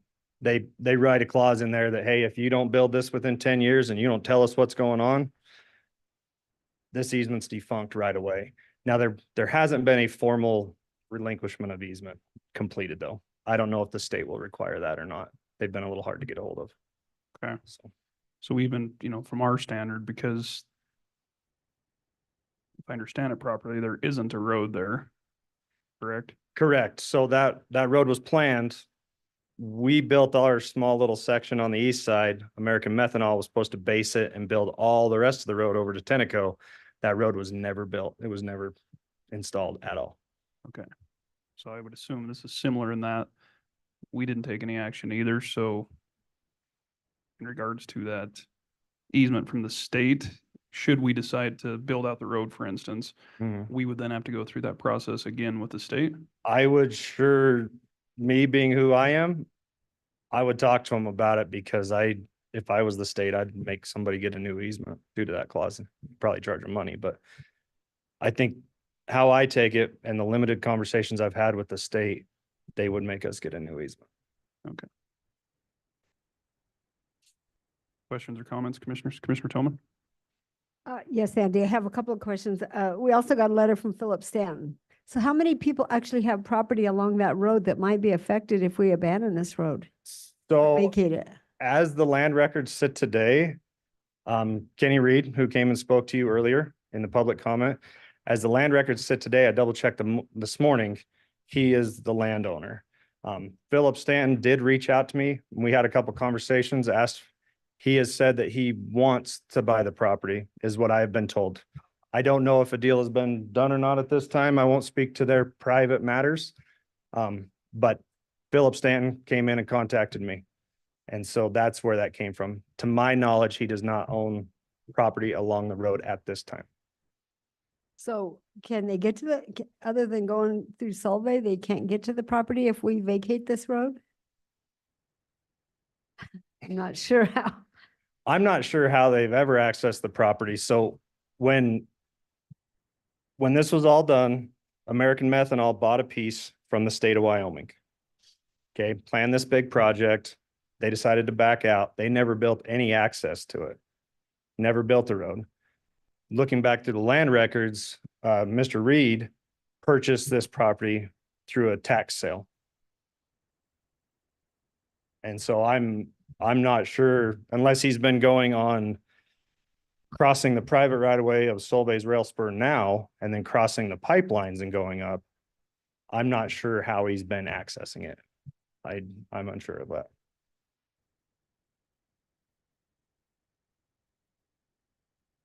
There was no infrastructure put in at the time of the project. It's one of those ones looking back, the state probably should have reclaimed their acreage that they sold. These are not easy. Any other additional comments? Commissioner Slaughter? Yeah, Mr. Chairman, having gotten a little more information from Mr. Hooton in between meetings on our break, there was a little miscommunication, I guess, between he and I yesterday on that state easement. I had understood that that state easement was still in place rather than that it was not. But in looking at what we are attempting to do today, our staff has still recommended to us through investigating everything that has taken place with this roadway. I would believe that with that being the case, it would still be in our best interest to vacate this road. That being said, I would then like, if we were to follow through in that manner, to instruct staff to help the potential landowner or our current landowner, Mr. Reed, in obtaining information on potentially retaining that easement and potentially helping them with conversations with Solvay so that they could get access to this potentially even after the road had been vacated.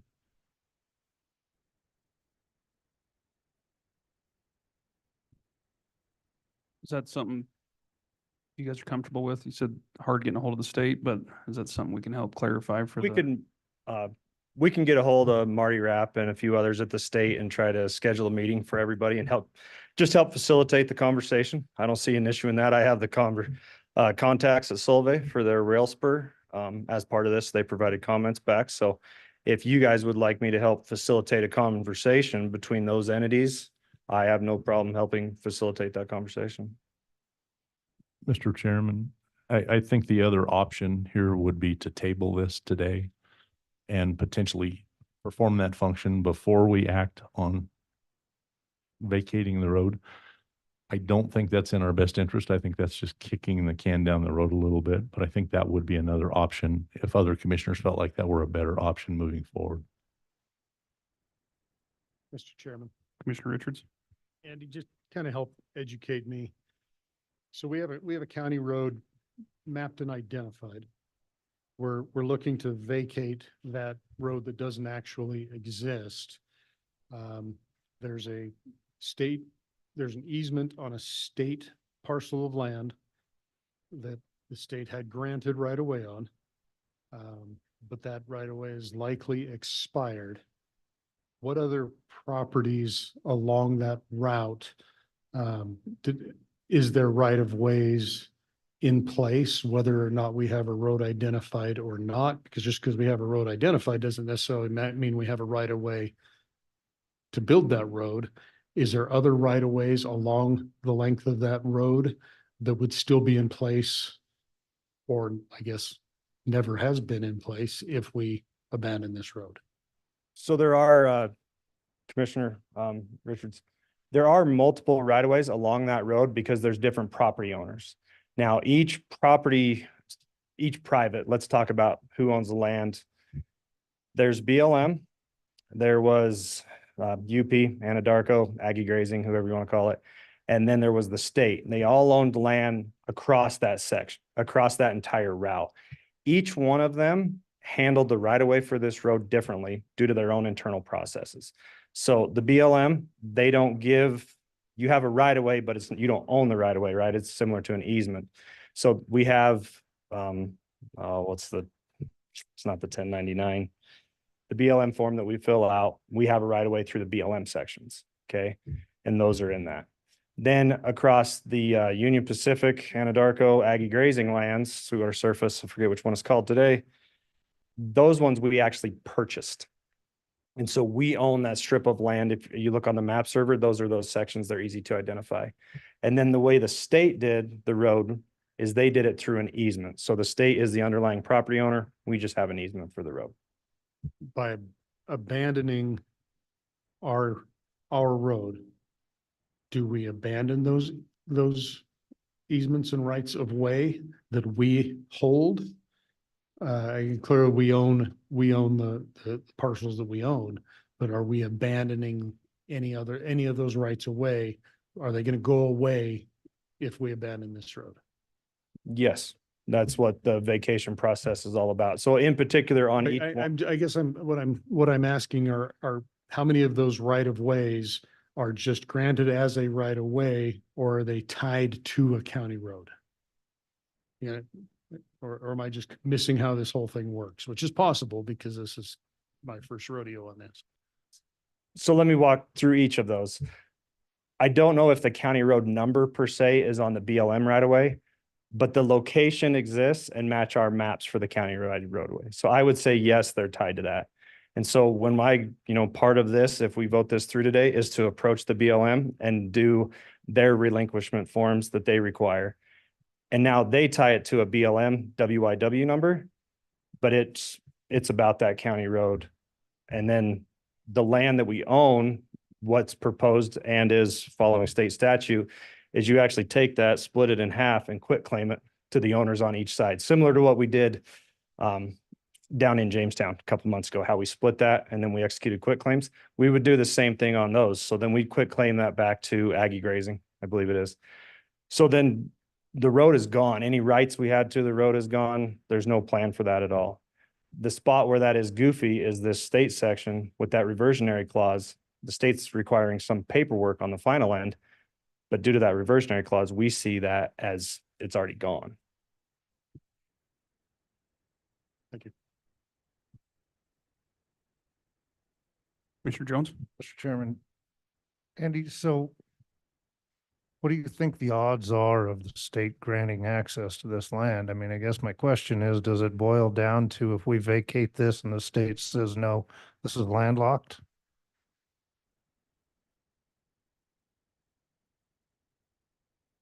I honestly don't know what the state will say.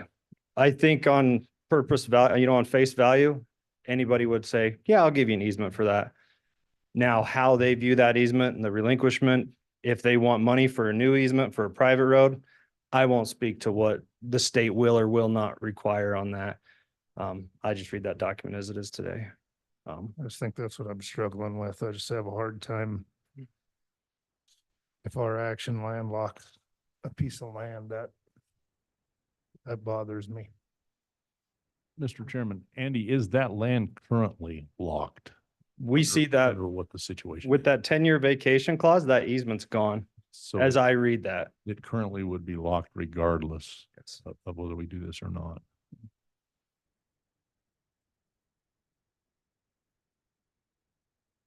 In regards to the idea of tabling the action, Andy, I trying to relate this to the other process we're going through with the First and Eden Road, where we move forward with the intent, 30-day, public comment period. I assume this follows suit with that.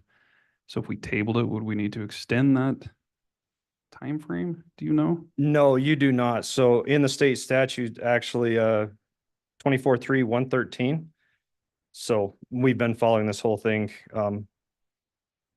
due to some comments that were made. Now, comments made in the comment period. You guys are within your right to table it if you want staff to investigate it more or just dive deeper into. There's appears to be some questions on that. You're well within your right to follow that per state statute. Okay. Unless I'm reading that wrong, John, but that's how I read 24.3.113.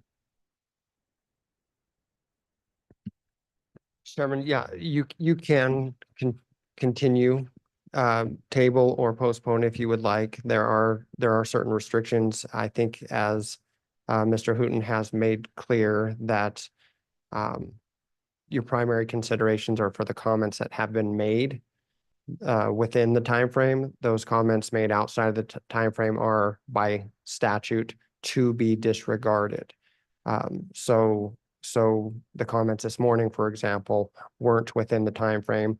The comments that were the 5 that were part of your packet were within the time frame. I don't know that the 5 within the comment period were addressing some of the issues being discussed. So those are all factors that can be taken into consideration. Okay. Yeah, I think, 4 of the 5 basically had no issue. There was just the one from Mr. Stanton in regards to basically what we're discussing now. Any other feedback, comments, commissioners? I just had a question. What initiated this vacating process? Who initiated it or why? The county itself initiated these ones, so there's 2 ways to do that. There's the petitions, like we've been dealing with on the other ones, and then this one is county-based. So we're trying to go around and take stock of what we have out there that's there, what's not there. Part of that is getting right-of-way surveys for the ones that are there that we don't have.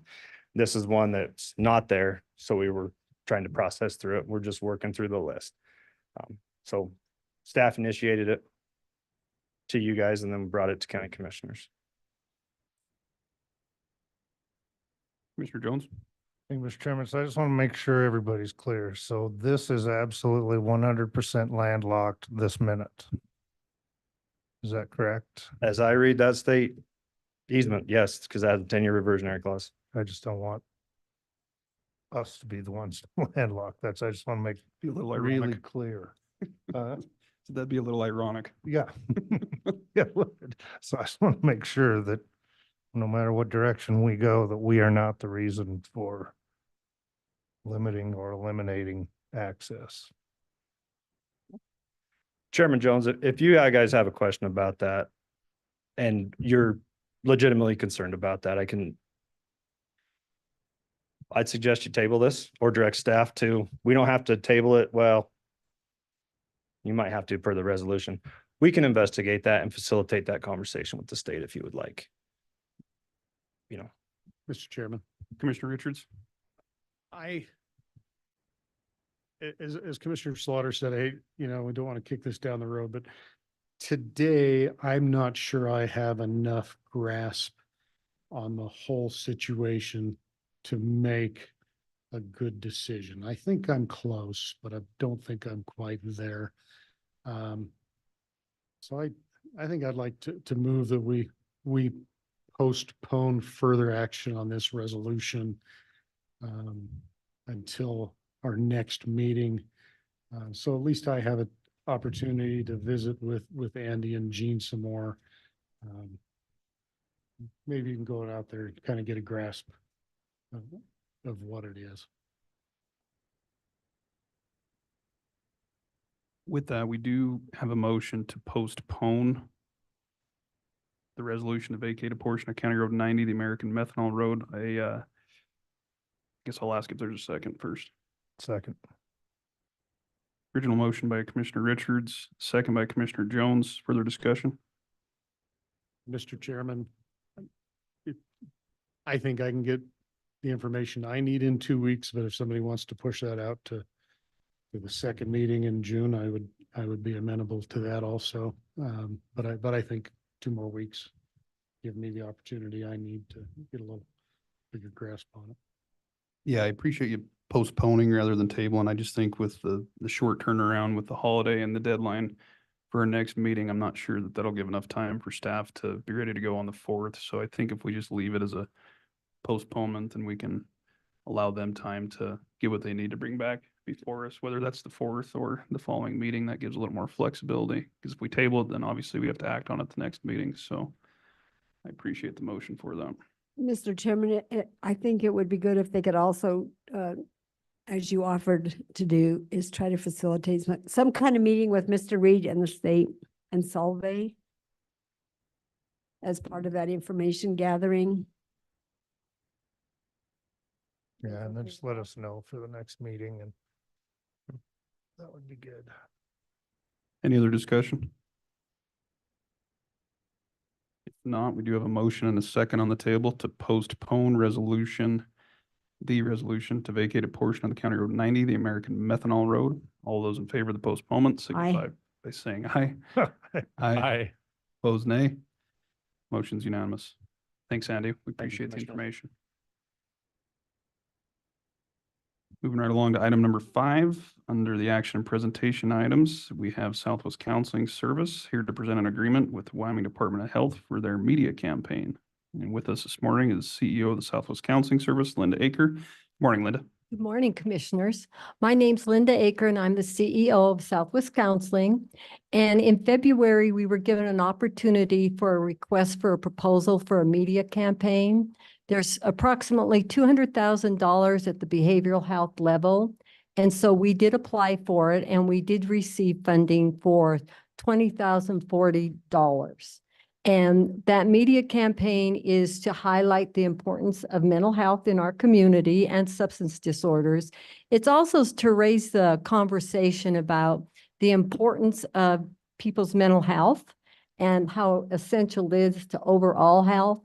And so we're proposing that we would have 7 months of providing these services in the community. It's very prescriptive of who we advertise with and the dollar amounts.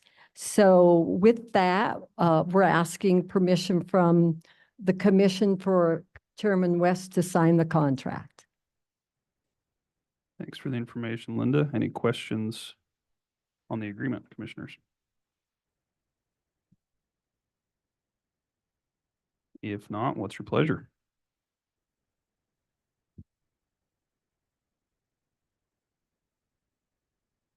I would entertain a motion to approve the service agreement with the Wyoming Department of Health for the media campaign and allow the chairman to sign as presented. So moved. Motion by Commissioner Slaughter. Is there a second? Second. Second by Commissioner Jones. Further discussion? I assume not. All those in favor signify by saying aye. Aye. Aye. Opposed, nay. Motion's unanimous. Thank you very much. And on that note, I want to let you know that May is Mental Health Awareness Month. And it's been recognized since 1949. And once again, it's to start the conversation and normalize mental illness in our community. We know it's very prevalent. It impacts all our community agencies, all our community businesses.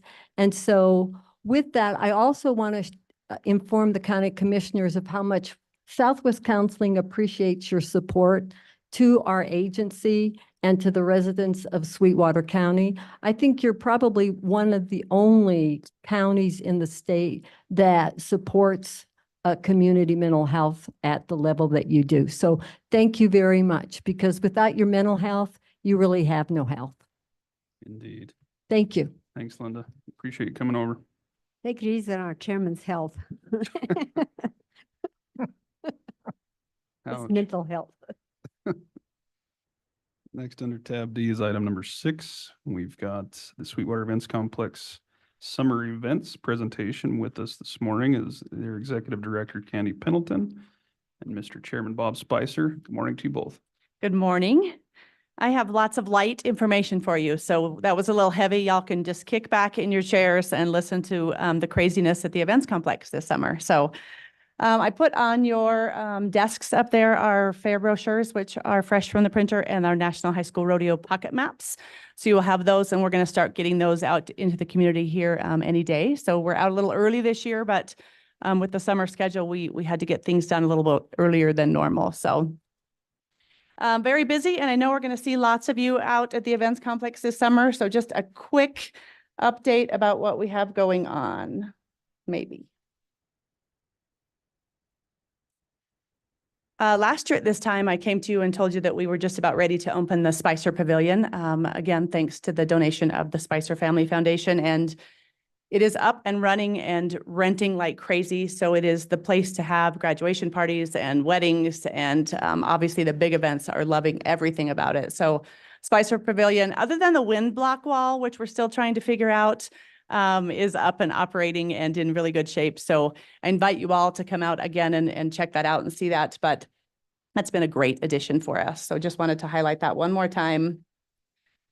We kick off speedway racing this weekend, and obviously the events complex itself doesn't manage those events, but Cara Beach and her club do the racing at the speedway. We have a 3/8 mile dirt track out there. If you haven't been out to the speedway lately, they've done a lot of great improvements out there.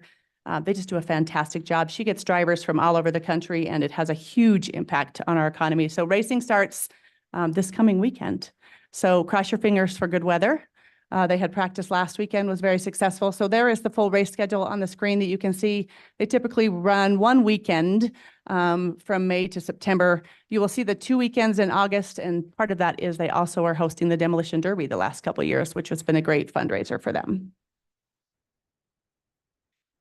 We have the privilege of hosting all 3 levels of high school rodeo finals this year. So we just completed the local high school rodeo, which is the one that people attend to qualify for the state finals. So we just had that in April. We will have the Wyoming high school rodeo finals at the grandstands in June. So they'll be moving in here shortly. And then of course the national high school finals. So this is the second year we've had this contract for the Wyoming high school rodeo finals, and we are looking at dates for them again for 2025. So we'll keep you posted on that. The 63rd Escapade, the RV rally that we're hosting this summer, is on site. The managers of that group actually move into the facility. They've been there about a week already. They're here for about a month in advance, getting things ready. They've taken over our meeting room and run all their operations from in there. But this summer we'll have about 700 campers from June 16th through the 21st.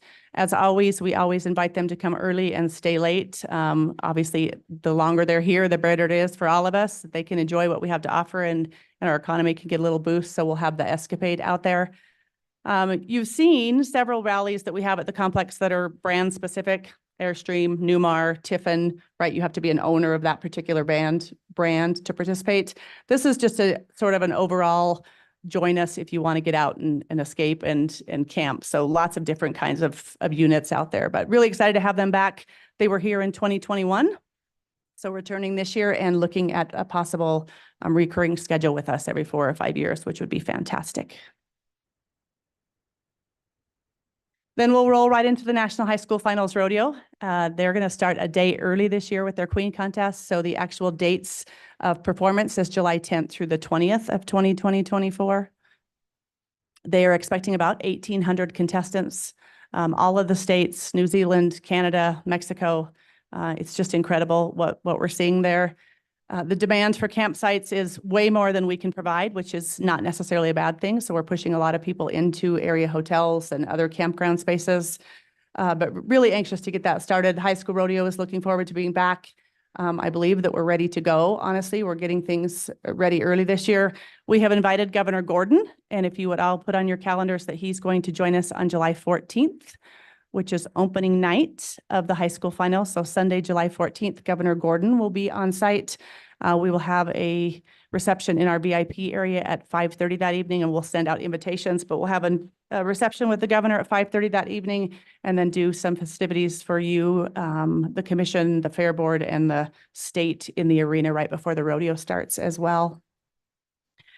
The schedule in the pocket maps is a little bit shorter than the full schedule, because I tried to just put public events in there. So there's a full schedule on our website as well, but the public events are listed in that pocket map. And one of the things that I'll call out with all the events that we have out there is the support that we get, obviously from the Board of County Commissioners and the county as a whole, but all of the sponsors. Our community has never shied away from being involved in making sure that we can make these events a success. And if you pick up one of these brochures or one of the pocket maps when you're around town, if you have a second to give a shout out to anybody, I would say those sponsors certainly deserve some recognition. So part of the rodeo, and I know you've all been out there before, and I apologize, this is a little bit small to read, but there's a couple of things that you can do when you come out for the rodeo. So we have the Rodeo Drive Trade Show, which is in the big tents behind our main exhibit hall, right? We have a huge trade show in there, completely free to the public. So you can, anybody in Sweetwater County, anybody in the country technically can come out and go through that trade show area for free of charge. There are food concessions out there, there's trade show booths. And it's not just Western stuff, right? It's anything you could imagine. So they have a big shooting sports component. So there are a couple of rifle manufacturers out there, sporting goods, obviously horse stuff and clothing and all the fun things that you want to have. But I would encourage you to come out to the trade show. It's really cool, even if you don't have money to drop while you're out there, to come and wander around and look. So the trade show's there and free to the public. There are 13 rodeo performances. And if you haven't been to a National High School Finals rodeo, I will tell you they are full rodeo performances. So when you come out to one rodeo, whether it's Sunday night or Tuesday morning, you get to see all the things that you expect to see, right? Roping and bull riding and bronc riding and barrel racing, everything happens in every single performance. So I would encourage you to come out and spend some time there. It's really, really well done. There's 2 arenas running at the same time. There's 2 jumbotrons up, so you can just see all of the action at one time. And then, of course, food. I'm a foodie, right? So come out and see the food trucks and beverage trucks and enjoy all of that.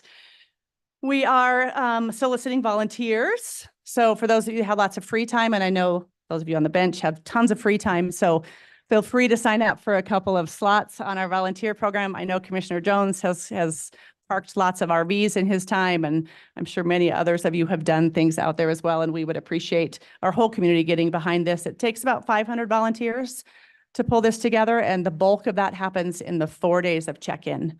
So it's really sort of jam-packed to get everybody in and parked and happy and all those good things. And you get a free t-shirt. So keep that in mind. You get a free t-shirt and some free tickets to come back for the rodeo, and we'll have some sort of a barbecue or something afterwards as well. Then we switch right into the next round of rodeos, which is the Red Desert Roundup PRCA Rodeo, which is July 26th and 27th. This has been going on for decades at the events complex, and will again be successful here in Rock Springs. That includes the parade in downtown Rock Springs, and that's a separate committee, but I wanted to make sure you guys had the dates on your calendars. And then the big show, which is my favorite thing of the whole summer for my whole life, I think. So I would encourage you to check out the brochures and look at the stuff happening at Wyoming's Big Show.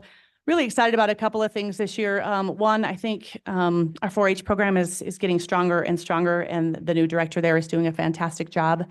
So I think we're going to see some expanded things with 4-H and FFA this year. And I'm excited about that because we all know that's where the fair started. That's how I grew up, is in 4-H. So I'm excited about that part of things. I think this year, maybe we were a little late getting things going because of, getting a new person into that spot, but I think we're going to see that program grow and grow. So 4-H and FFA activities are big. The carnival will be back as always. All of the secondary entertainment that we have, the fireworks show, concerts, kids activities, you name it. We have it going on this year. So July 30th through August 3rd are the public dates. There are several dates before that that are 4-H and FFA dates that are completely free to come out and check out as well. So again, check the website for the full schedule.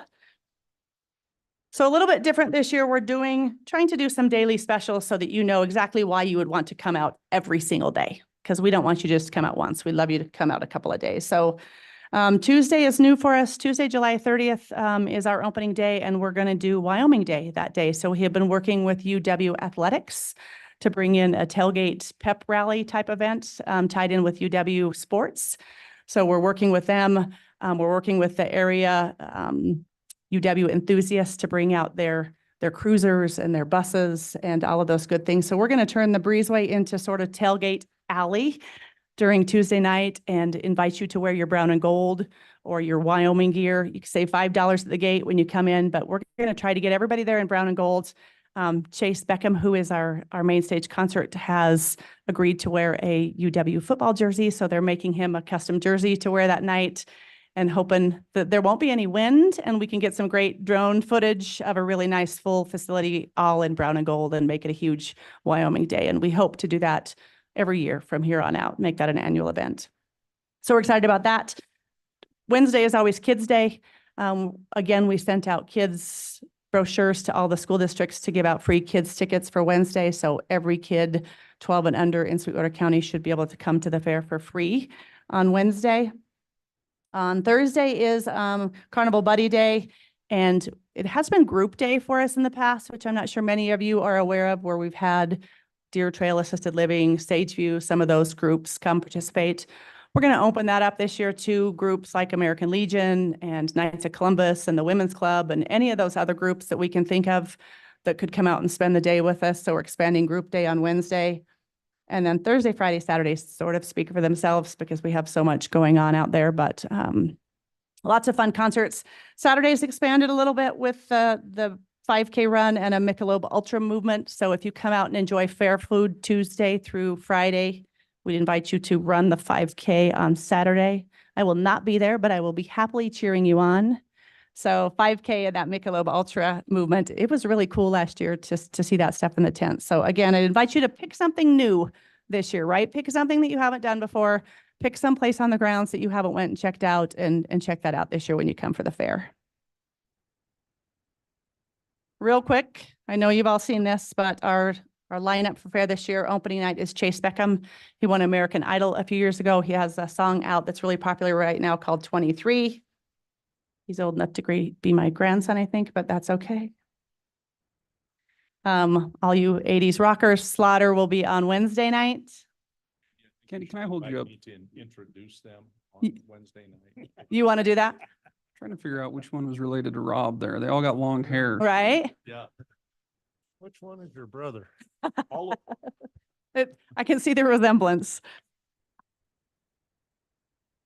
And then we tried a couple of different things on our Thursday, Friday, Saturday, which is packaging some of our groups together. We've done some openers before, but we really wanted to sort of expand that idea a little bit. So we packaged all three of those nights. So Thursday night's a country night with Randall King opening up for Cameron Marlowe. Both of these two people have a really sort of classic country song that I think you would really like. If you haven't heard them, I would encourage you to check them out. And then Friday is Restless Road with Craig Morgan. For those of you that don't know, Craig Morgan is like re-enlisted in the military at 50 something. He is signed on he is the ambassador, I believe, for the U.S. Army here I think it's U.S. Army or National Guard. Sorry. Anyway, very patriotic. I think that's going to be a great night on Friday night. And then Saturday night for you hard headbanging rockers is Fame on Fire and Atreyu and Bad Wolves. So three big concerts will start at 6:00 that night and run rock music as loud as you can stand it from the stage. So be up front. Commissioner Richards, you ready for that? Here's what we try to do, and I think we're doing a good job at it, is some of this isn't necessarily my music, right? It's not your music, but we're really trying to make sure that we reach anybody that wants to come out, and we have a variety of music. So I think we did a a better job at that this year than we've done in the past by trying to expand that a little bit. And I hope people will take a look at the acts that they haven't seen before and maybe meet, find some new people that they enjoy and come out and support the fair. And last year, for the first time in a while, we got rid of the DJ in the Pepsi tent and brought in a band. And we had Tris Munsick, who is a Wyoming native, and he's coming back again this year in the Pepsi tent. So he'll play after the concerts Thursday through Saturday if you want to stick around and dance. And again, I just wanted to shout out all of those sponsors in there, including Sweetwater County. Your guys' new logo, which I love, is on all of the materials that you've seen, and we'll have banners and stuff up. But I think this truly is a community event, and we couldn't do it without the support of you all and the taxpayers and the sponsors in Sweetwater County. Roll right into Royal Crown, which is the barrel racing team roping fraternity that we've started. That is running 2 full weeks now. They'll have at least 1.2 million in payout, probably more than that. They've expanded to 4 events a year with Rock Springs being the culmination of those events. They have 3 in the US, 1 in Canada, and then where their finals. That just gets bigger and bigger every year. And if you really, really are into equine and horse flesh and just the athletes that they are, this is a fantastic event to come and see. And of course, horse racing, August 17th through September 29th at the grandstands. We've been doing a ton of work at the track, and so has Wyoming Horse Racing. And it looks really nice down there. And I think we're going to see some added safety features, and horse racing's fun. So we'll see if we can't get you out there to see a few horse races.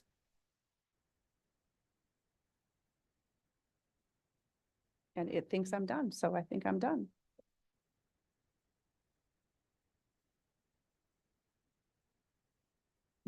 We're done. Yes, you're done. I'm done. I thought there was one more slide, but I think that's it. So just look forward to seeing everybody out at the events complex this summer. We're excited about all the things we have going on. We appreciate you all so much, and hope to see you at several events this summer.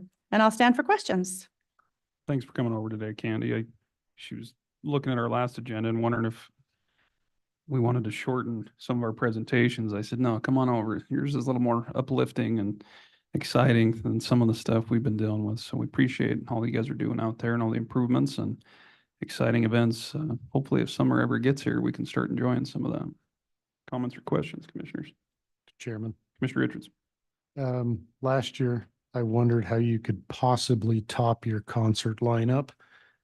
And man, this is stacked. This is an amazing lineup. It has something for everyone, which also means there's somebody out there who's complaining because the other 4 nights they don't like, but there's something here for everybody.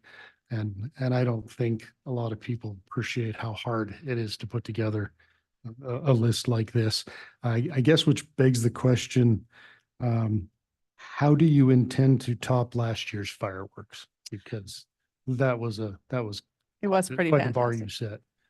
I'm going to leave that to the fireworks guy and just tell him he's got set a high bar. So I think the fireworks were fantastic. I love the new location last year. If you didn't come out for the fireworks show last year, I would encourage you to come out, and you can just be right in front of the stage. They shoot up directly behind the stage now, and it's incredible. So Commissioner Richards, I appreciate your kind comments, and I agree about the lineup. I'm super excited, and the staff works really hard to get that done. We literally start the day after fair putting out offers, and wrapped up this year about the middle of March.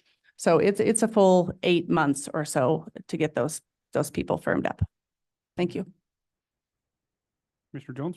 Mr. Chairman, Candy, I can't thank you guys enough for what you do out there. I mean, it is truly amazing, and it's probably going to start to get a little mushy here, so I'll stop. But, I mentioned in my comments and that if you're bored in Sweetwater County, it's your own fault. And what you guys do out there is proof of that. But I'll be out helping park RVs again because I want the t-shirt. So Perfect. I love it. Thank you. Any other comments, commissioners? Thank you. Have a great day. Thanks, Candy. We appreciate you Thank you. coming over, and certainly look forward to that firework display. That was second to none. Does anyone need a break, or do you want to continue on? Yeah? All right. We're going to take about 5-10 minutes. 5 minutes is good. Let's do a 5-minute break. We'll be back in 5 minutes to discuss airport.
Call this meeting back to order. We left off under tab B, item number 8. We've got 4 items to discuss today with the Southwest Wyoming Regional Airport. The first being a memorandum of understanding between the City of Rock Springs, Sweetwater County Board of County Commissioners, and the Rock Springs Sweetwater County Airport Board.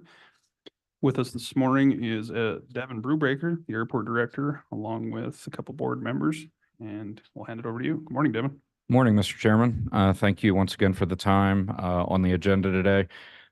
Before I get started, I just want to if I can, throw my hat on as a Solid Waste District Board member and thank Eric Bingham, John DeLeon, Commissioner Slaughter, and Commissioner Richards for their efforts with the industrial siting and helping us secure funding for the Solid Waste District. So thank you for that. I know it's a big lift and a lot of work put in to make that happen. So thank you for your efforts there. Sliding over to put my airport hat on, I also, in terms of industrial siting, look forward to working with you all and Eric and Mr. DeLeon to hopefully find a path with the god-awful state statutes around industrial siting to find a path for the airport to secure funding in the future on future projects. So appreciate your efforts there. Now to the efforts that I'm here for today. As you mentioned, Mr. Chairman, I have 2 of my board members here. I have our chairman, Jim Walmsley, and our treasurer, Matt McBurnett, for our board. And then I also have another young man that's with me that I would like to introduce. He is a junior, going to be a junior at Green River High School, Mr. Max Carmen Murray, sitting back behind my left shoulder here. He is, we're working with the Green River High School on a CTE program where he's going to be hanging out at the airport this summer, learning about aviation because he has an interest in getting into aviation for his career. So take the opportunity to introduce Max and look forward to working with him this summer. So for the purposes of what we're here for today, I wanted to give a little bit of a background and my intention, and if you want me to do it different, please let me know, but my intention is to talk about the project as a whole, how we got here, why the urgency, why we're here today, what the budget and funding situation is on the project, and what the, if you will, the ask is, and that will summarize all 4 items that are on your agenda. So I'm going to start off with how we got here. Just a brief background. I know I've provided you all updates at times in executive session. These updates will be more higher level. That will be stuff that is not protected due to the ongoing litigation. So in 2020, the airport hired a construction manager at risk, a CMAR, to complete a terminal project, our commercial terminal modernization project. The CMAR worked with us during design as part of the pre-construction services that they proposed. This culminated in a guaranteed maximum price being issued and agreed to on April 8th, 2021 in the amount of $15,237,314. That was based on design development drawings. That amount also included about $1.5 million of contingency fund because the GMP was issued at an earlier point in time than usual. It was offered as a larger contingency to cover any design changes that occurred. The CMAR bid the project out to subcontractors around July of 2021. Bids came in and largely were in line with what was within the GMP, except for mechanical, electrical, and plumbing. Those bids, as a result of those bids, we undertook a very large value engineering effort. And because there were so many changes to that scope, those scopes were rebid in the fall of 2021. Construction began in late August 2021 with a contractual substantial completion in December of 22 and a contractual final completion in January of 23. In March of 2022, after several changes within the CMAR's leadership team, the CMAR renounced the April 8th GMP and asserted that no GMP had been issued or agreed to. This began an extended conflict between the CMAR and the airport that culminated in the airport filing suit against the CMAR in November of 22. Despite numerous attempts to work with the CMAR to complete the project, it became evident to the airport that change was needed to get the project done in a workmanlike manner. The airport worked with the FAA to ensure that all processes were followed to ensure continued project eligibility and ultimately terminated the original CMAR on August 16th, 2023. The airport began a procurement process as approved by the FAA to select a new CMAR to complete the project. Q&D Construction was selected on October 11th, 2023 to serve as the new CMAR for the airport board. While the original CMAR agreement included provisions to assign subcontracts, it was determined by Q&D's counsel that the existing subcontracts were not adequate. Furthermore, the pricing provided by the subs was now over 2 years old on a project that was supposed to be completed 10 months prior. Therefore, with FAA approval, Q&D solicited new costs from subcontractors and bid out scopes that were where the original CMAR failed to secure subcontractors. In an effort to ensure that we move the project along as efficiently as possible, the airport requested a two-phase GMP. Part of that was we had existing grant money still left over from the original CMAR, and we wanted to make sure we could keep the project moving. So phase one was a temporary terminal and enabling infrastructure for both the temporary terminal and the final terminal. And phase two was all remaining work. The two GMP amounts were as follows: $2.96 million for phase one and $22.68 million for phase two. Please, it's important to note, though, that phase two GMP excludes certain work elements that are being added to phase one through change orders to improve constructability, improve efficiency, and to take advantage of those grant funds that I mentioned a few minutes ago. When coupled with all other project-related costs, including costs paid to the original CMAR, architectural and engineering costs, utilities, permits, all of the other costs associated with the project, the new total project cost is $41,469,110. So of the $41,469,110, $30,481,687 is eligible. And I would call your attention on your desk. There's a smaller sheet of paper. This smaller sheet of paper is the breakdown that I'm going to be discussing here briefly. You'll notice that on the second column, the total project cost of 41.46 or 47 million. You'll notice that there's a third column that has eligibility percentage. That is the eligibility percentage for FAA. There's specific calculations we have to follow from the FAA of what is and isn't eligible within a commercial airline terminal. So you'll notice some things are 0%, some things are 75%, some things are 100%. There's one thing that's 79%, and then our general conditions are covered at 73.07%. The fourth column over, FAA eligible. So if you apply those percentages, those eligibility percentages to the second column, you arrive at the $30.48 million. And that leaves the remaining ineligible amount of $10.99 million. So of the, to date, we have secured the following funding, and this can be found on your big sheet of paper in the center. It's kind of the empty boxes, if you will, where it says current funding at the top of the header. Do you guys see that? I know this is very small. I apologize. Tried to get it all on one page. Sorry, Commissioner Tillman. I thought about stopping at the Dollar Tree and getting some magnifying glasses for you all, so I needed it myself. So that column there, or those columns, will show you that to date, there's a total of $19,102,132 secured, and that is made up of $13.3 million from the FAA, a little bit over $1.5 million in YDOT, $3 million from the Wyoming Business Council, and then $1.275 million from the City of Rock Springs and this county commission.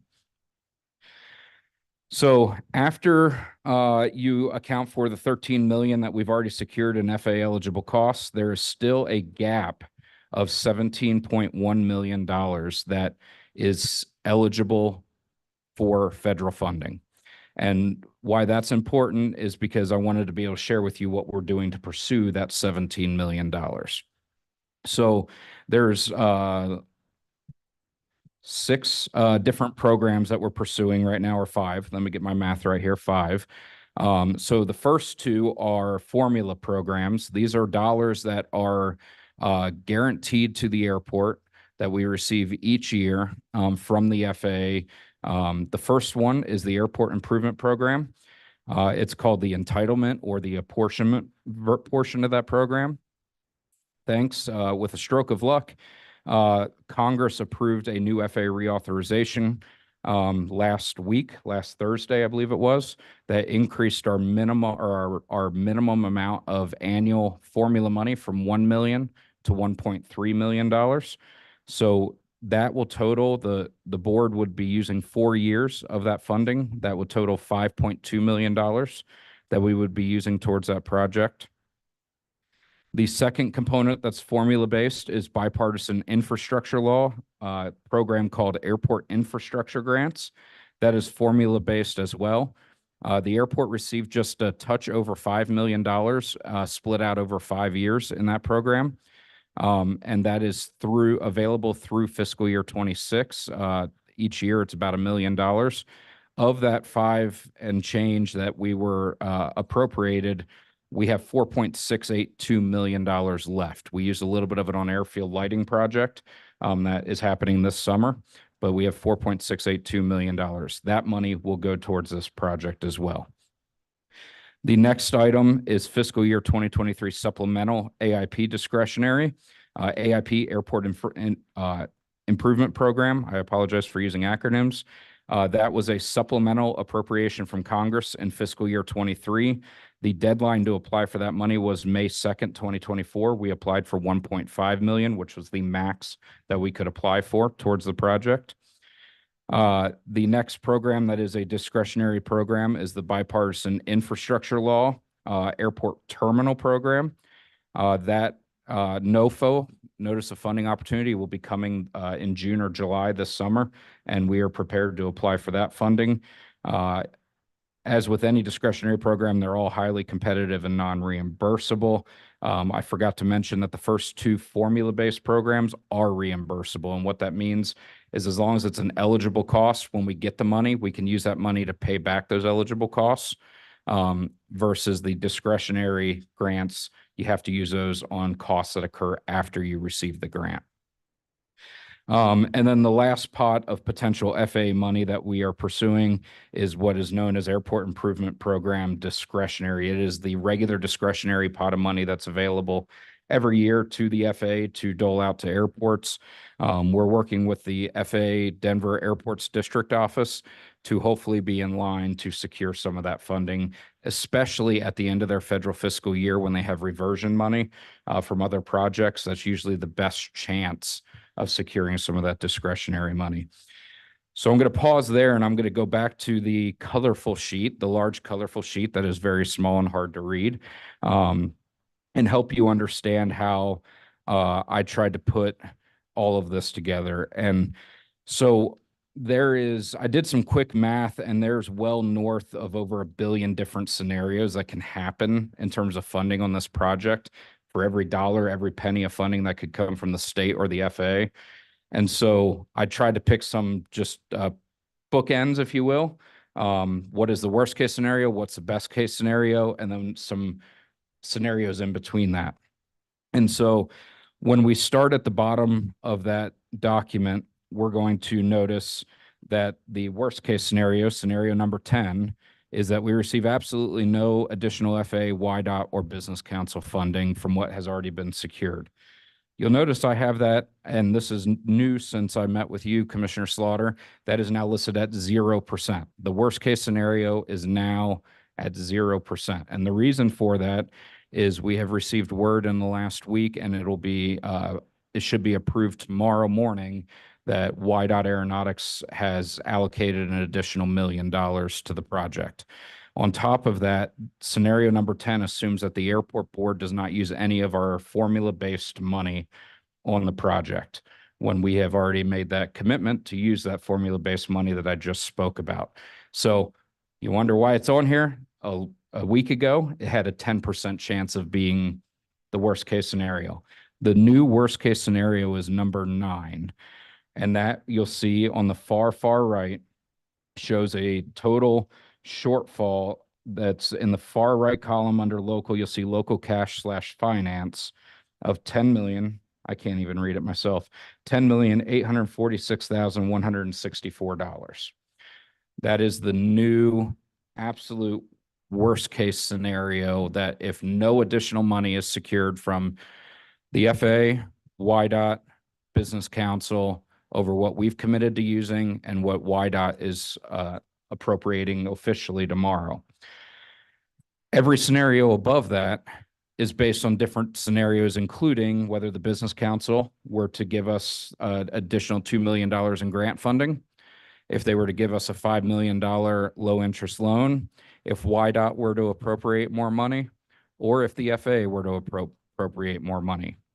So in a very unscientific manner, I tried to color code these cells to give you guys a general idea of what I personally felt was the likelihood of each scenario. So green, I believe, is likely to happen or has happened. 70-30, the blue, 70% chance it's happening, 30% chance it's not. Yellow is 50-50, and red is very unlikely. You'll notice the only reds are at the very bottom of the sheet and the very top of the sheet. The top two scenarios show 0 local cash / finance. The second scenario shows $3.7 million of a loan, low interest loan with the Wyoming Business Council. So the goal here, and I'm happy to dive into any one of these scenarios, and understanding that there's a bunch of different scenarios that can happen in between any one of these, I wanted to once again give you the bookends of what the worst case scenario and the best case scenario is.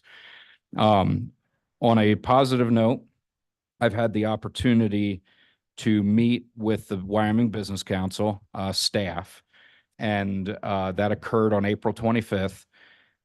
Met with their entire investment team staff, not just one, not just two, but their entire investment team staff came to the meeting.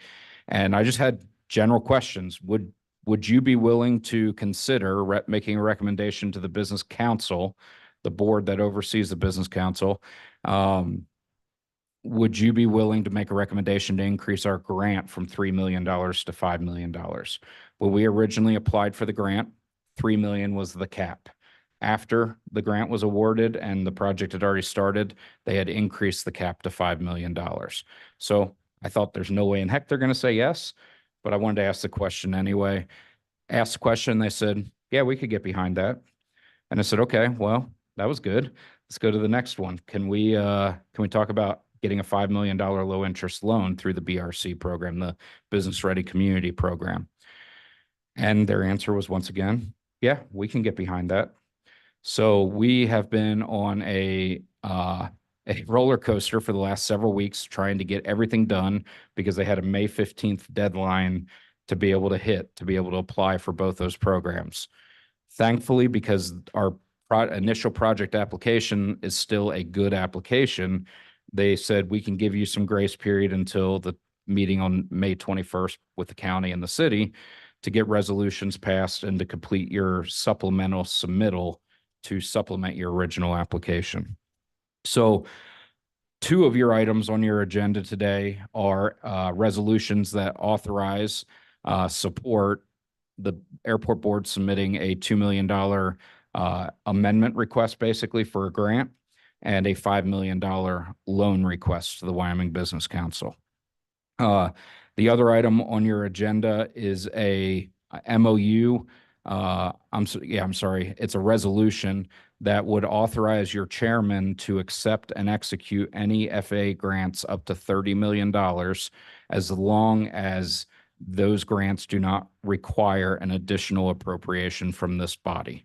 So it has the protection that Commissioner West, Chairman West can't just go and approve every grant that comes in. The only way he can approve it unilaterally with the passage of that resolution would be if there's no additional appropriation from this body. And then the fourth item, and the heavier item, if you will, is the memorandum of understanding between the city and the county and the airport board.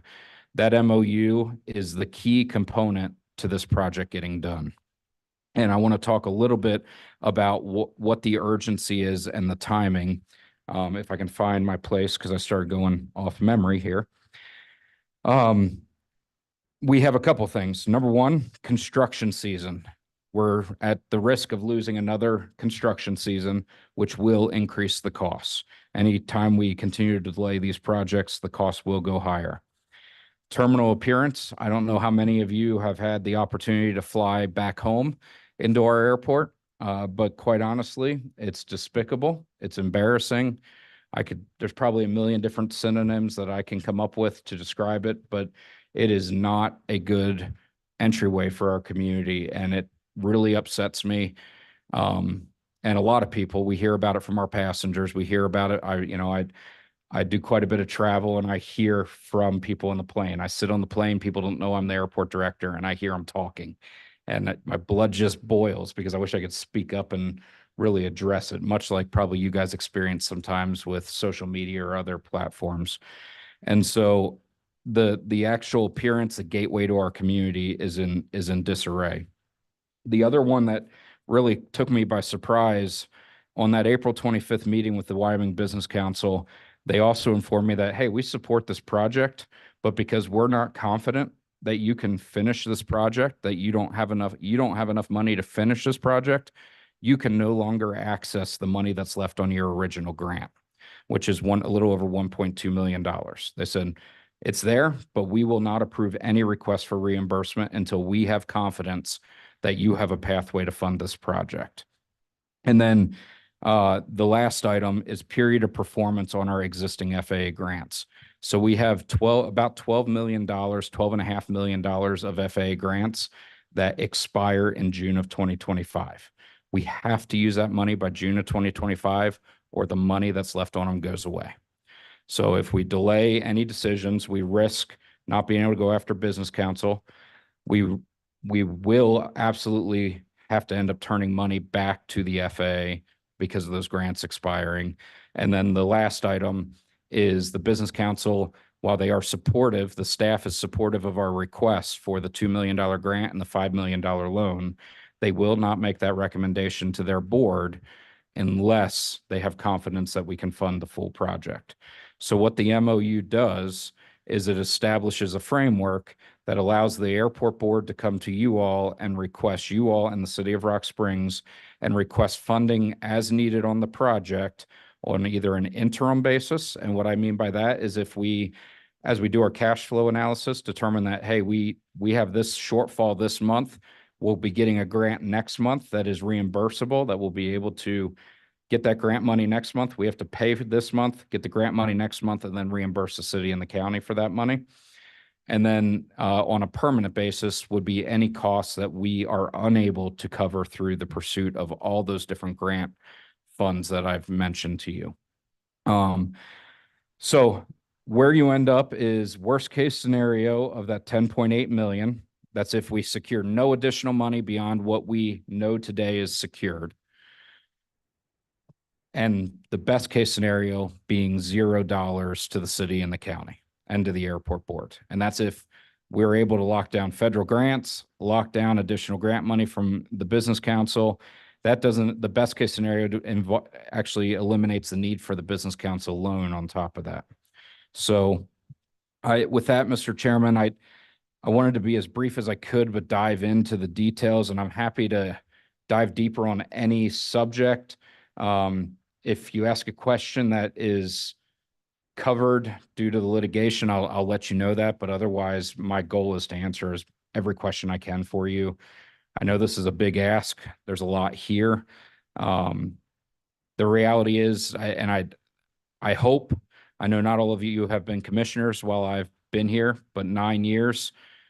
I think our track record as an airport board over the last 9 years is we go after every penny we can get from the federal government, the state government, other local sources, and private funding. And that will be our continued dedication, because ultimately, I don't want to be here asking you for money. I don't enjoy this. I guarantee I didn't sleep very well last night thinking about what I had to come here and ask today. So with that, I will. Thanks for the background, Devin. I appreciate that. I think it helps kind of describe the situation, as unfortunate as it is. You know, there's been a lot of work getting to this point with working together with the different joint powers, partners. In your opinion, and obviously it's not going to be held against you, but I mean, do you have a probable outcome as far as your different 10 scenarios there that you think is more favorable than another? So, Mr. Chairman, that's an excellent question. I've always identified, scenario 4 as ultimately the most likely. The only linchpin there is, in my opinion, based on what I know today, will the Business Council and SLIB be supportive of both a $2 million grant addition as well as a $5 million loan? If I think there's an argument that could be had that they would be more open to granting the $5 million loan and not the additional $2 million in grants. Even though the staff makes that recommendation, it has to go through multiple approval processes. So if you were to take that into consideration, that would drop you down to scenario 6. So it's not giving you an exact one, but scenario 4 and scenario 6, in my eyes, are the most likely scenario to happen based on what I know today. So that, and for those of you that I once again apologize, it's so small, that would be 3.2 or $5.2 million of local cash/finance. And the reason I put /finance is early on in this process, before I even met with your chairman and our liaison, Matt McBurnett and I met with the cities and the county's bond. I don't know what the proper term, council, is that correct? Or bond company, bonding agency. And we met with them to discuss what other options might exist. Is there other funding opportunities that we could pursue? When we brought forward a few days later this opportunity for the $5 million lower interest rate loan from the Business Council, his advice to us was run with that opportunity and figure out the rest later. And what he means by that is there was a concern that you can't necessarily stack financing on top of each other, or you can, but it's really difficult. So if there's a $5 million loan on the project, to go ask another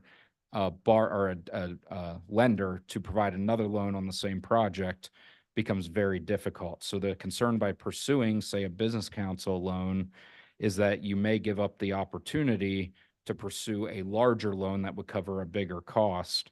But with the likelihood of a low interest rate on that Business Council loan being very high, his recommendation to us was absolutely go after the low cost money.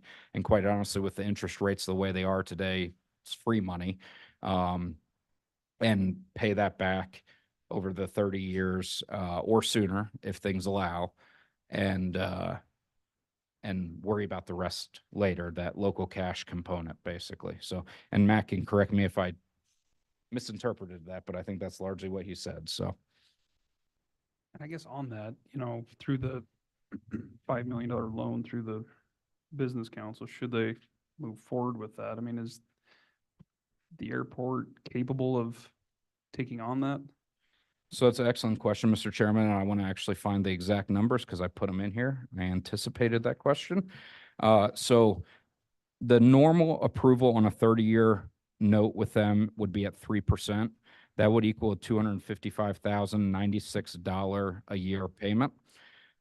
We are requesting 30 years at 1%. You have that ability to request it. Doesn't mean it'll be approved. That would drop the annual payment to $193,741.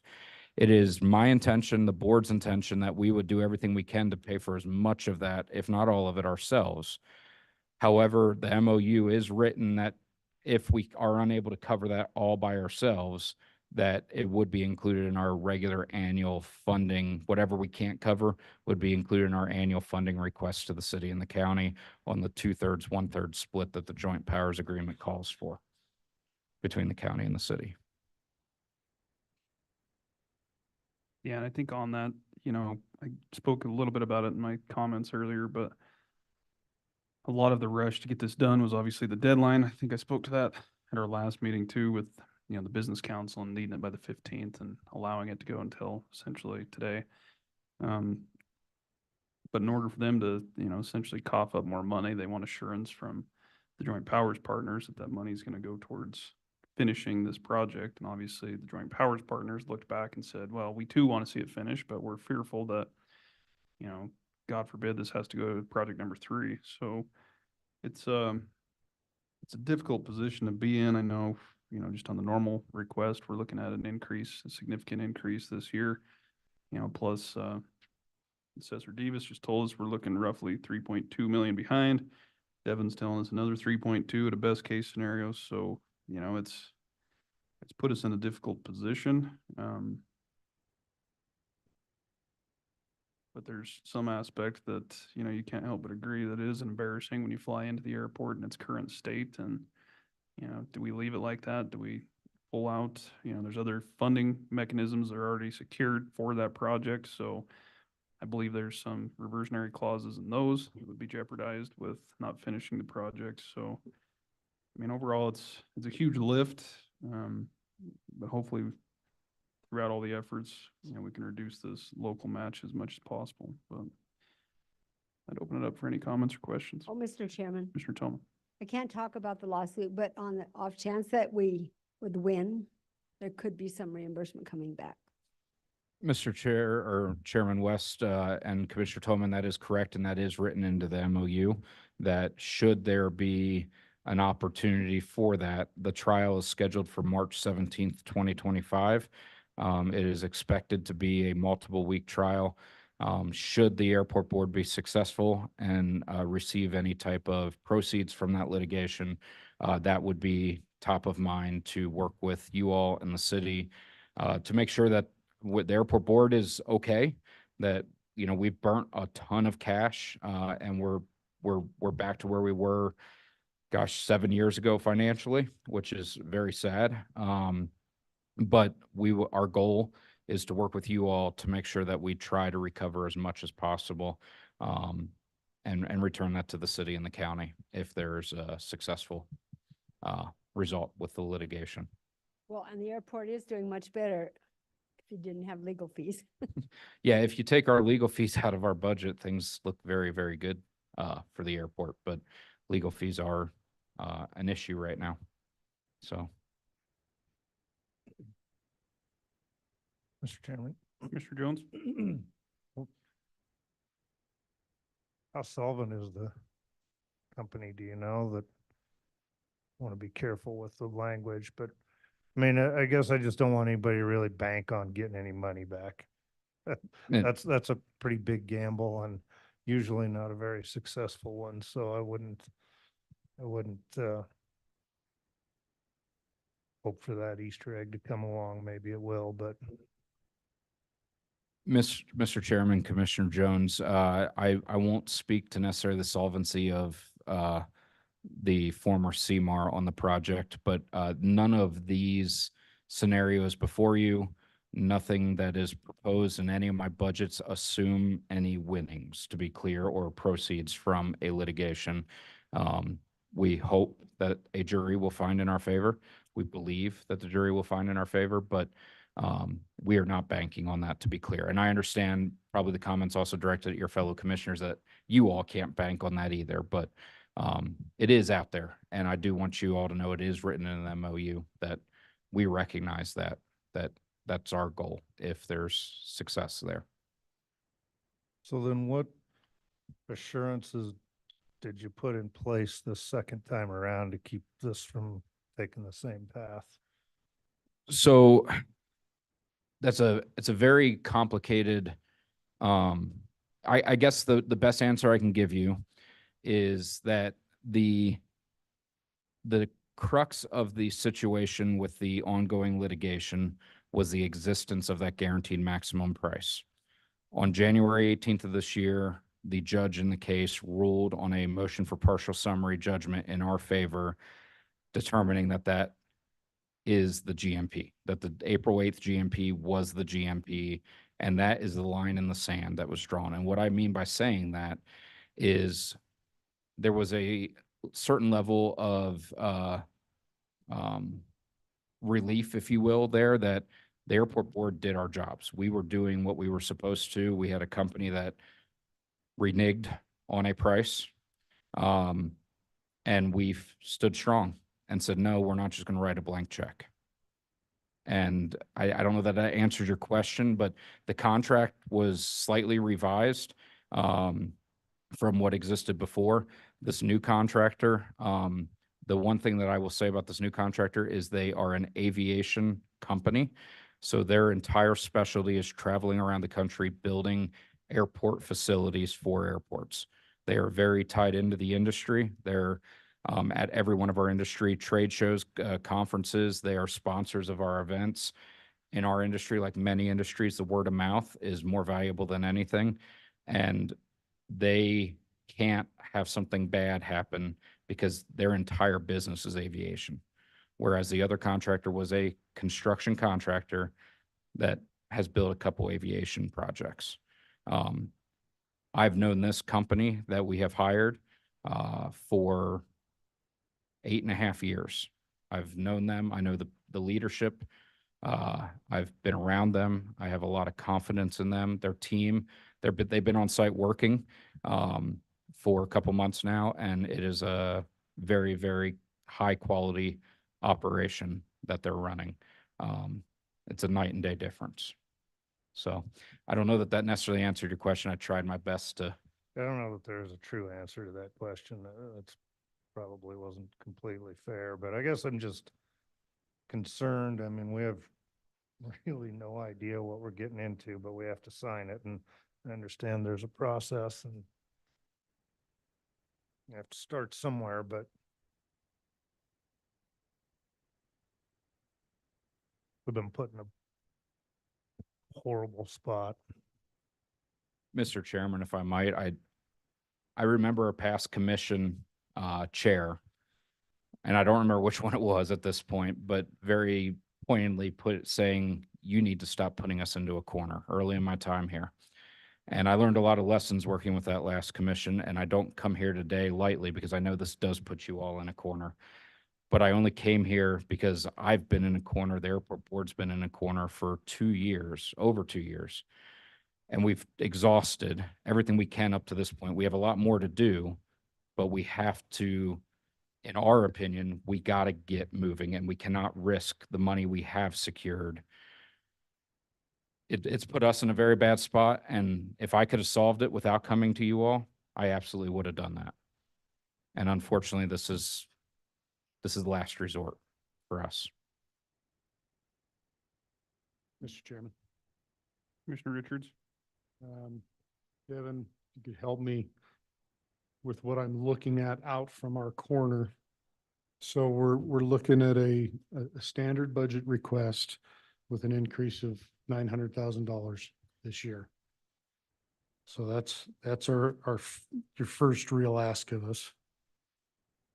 In addition, you're asking for a guarantee in this one resolution that we pledge not to exceed $2 million in local cash matches. So you're asking us to put another $2.9 million total. And then I look at your current worst case scenario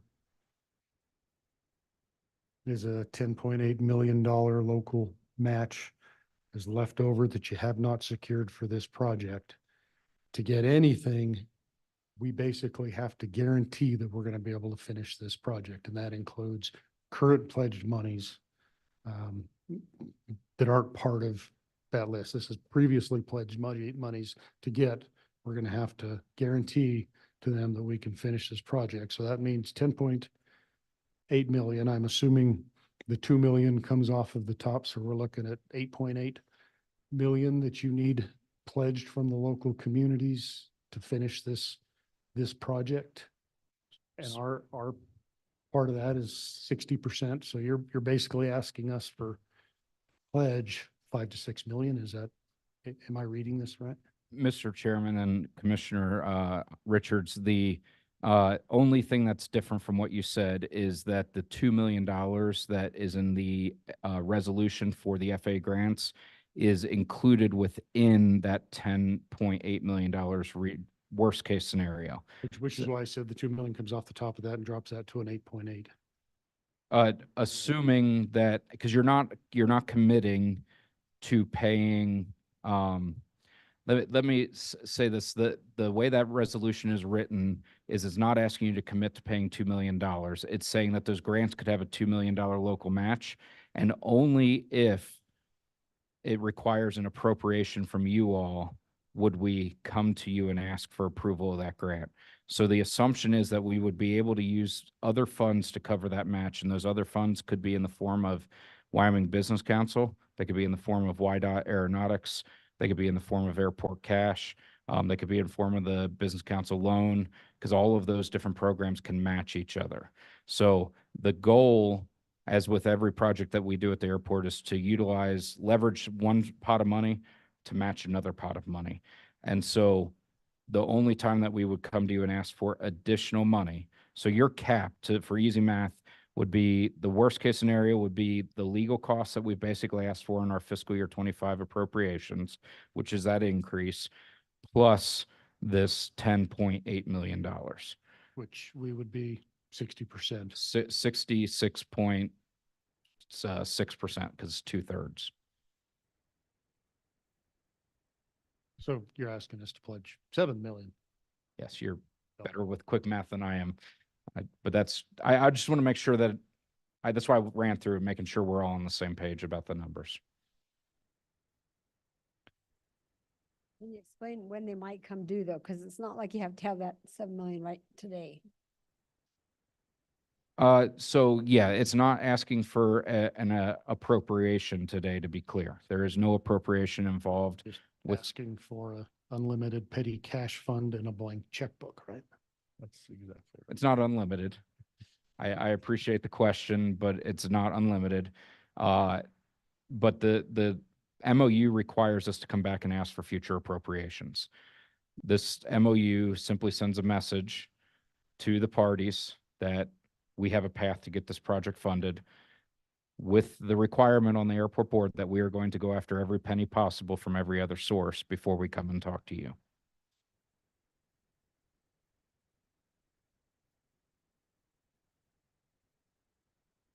Commissioner Slaughter. Mr. Chairman, I'm going to start this basically the same way I started my conversation with Devin the other day. This upsets me to no end. I think I phrased it a little bit differently to him. And the reason for that is it's something that we have had nothing to do with. There's been no input from our board, yet we are being virtually held hostage for, as we talk about, potentially $7 million. And that's assuming that this construction manager at risk follows through with everything, because we don't know what may happen with that construction manager also, which was alluded to by Commissioner Jones. In a best case scenario, this is a really tough ask. This is not a best case scenario, I don't believe.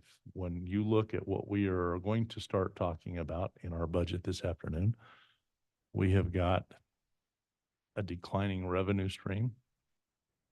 We have got a huge deficit we're going to be looking at facing within our budget. And it's not a great time to come up with potentially $7 million, whether it's 7 million in this fiscal year or 3.5 in this fiscal year and 3.5 in next fiscal year, or however we handle that. On the other hand, I look at this and I see our airport and I look at what our airport can do for us and what it is. And I think, what do we have that is a better use of our funding? We currently, at the end of the fiscal year last year, had $40 million in reserves that we had set aside. So there is some money that we could use from that funding to fund this source.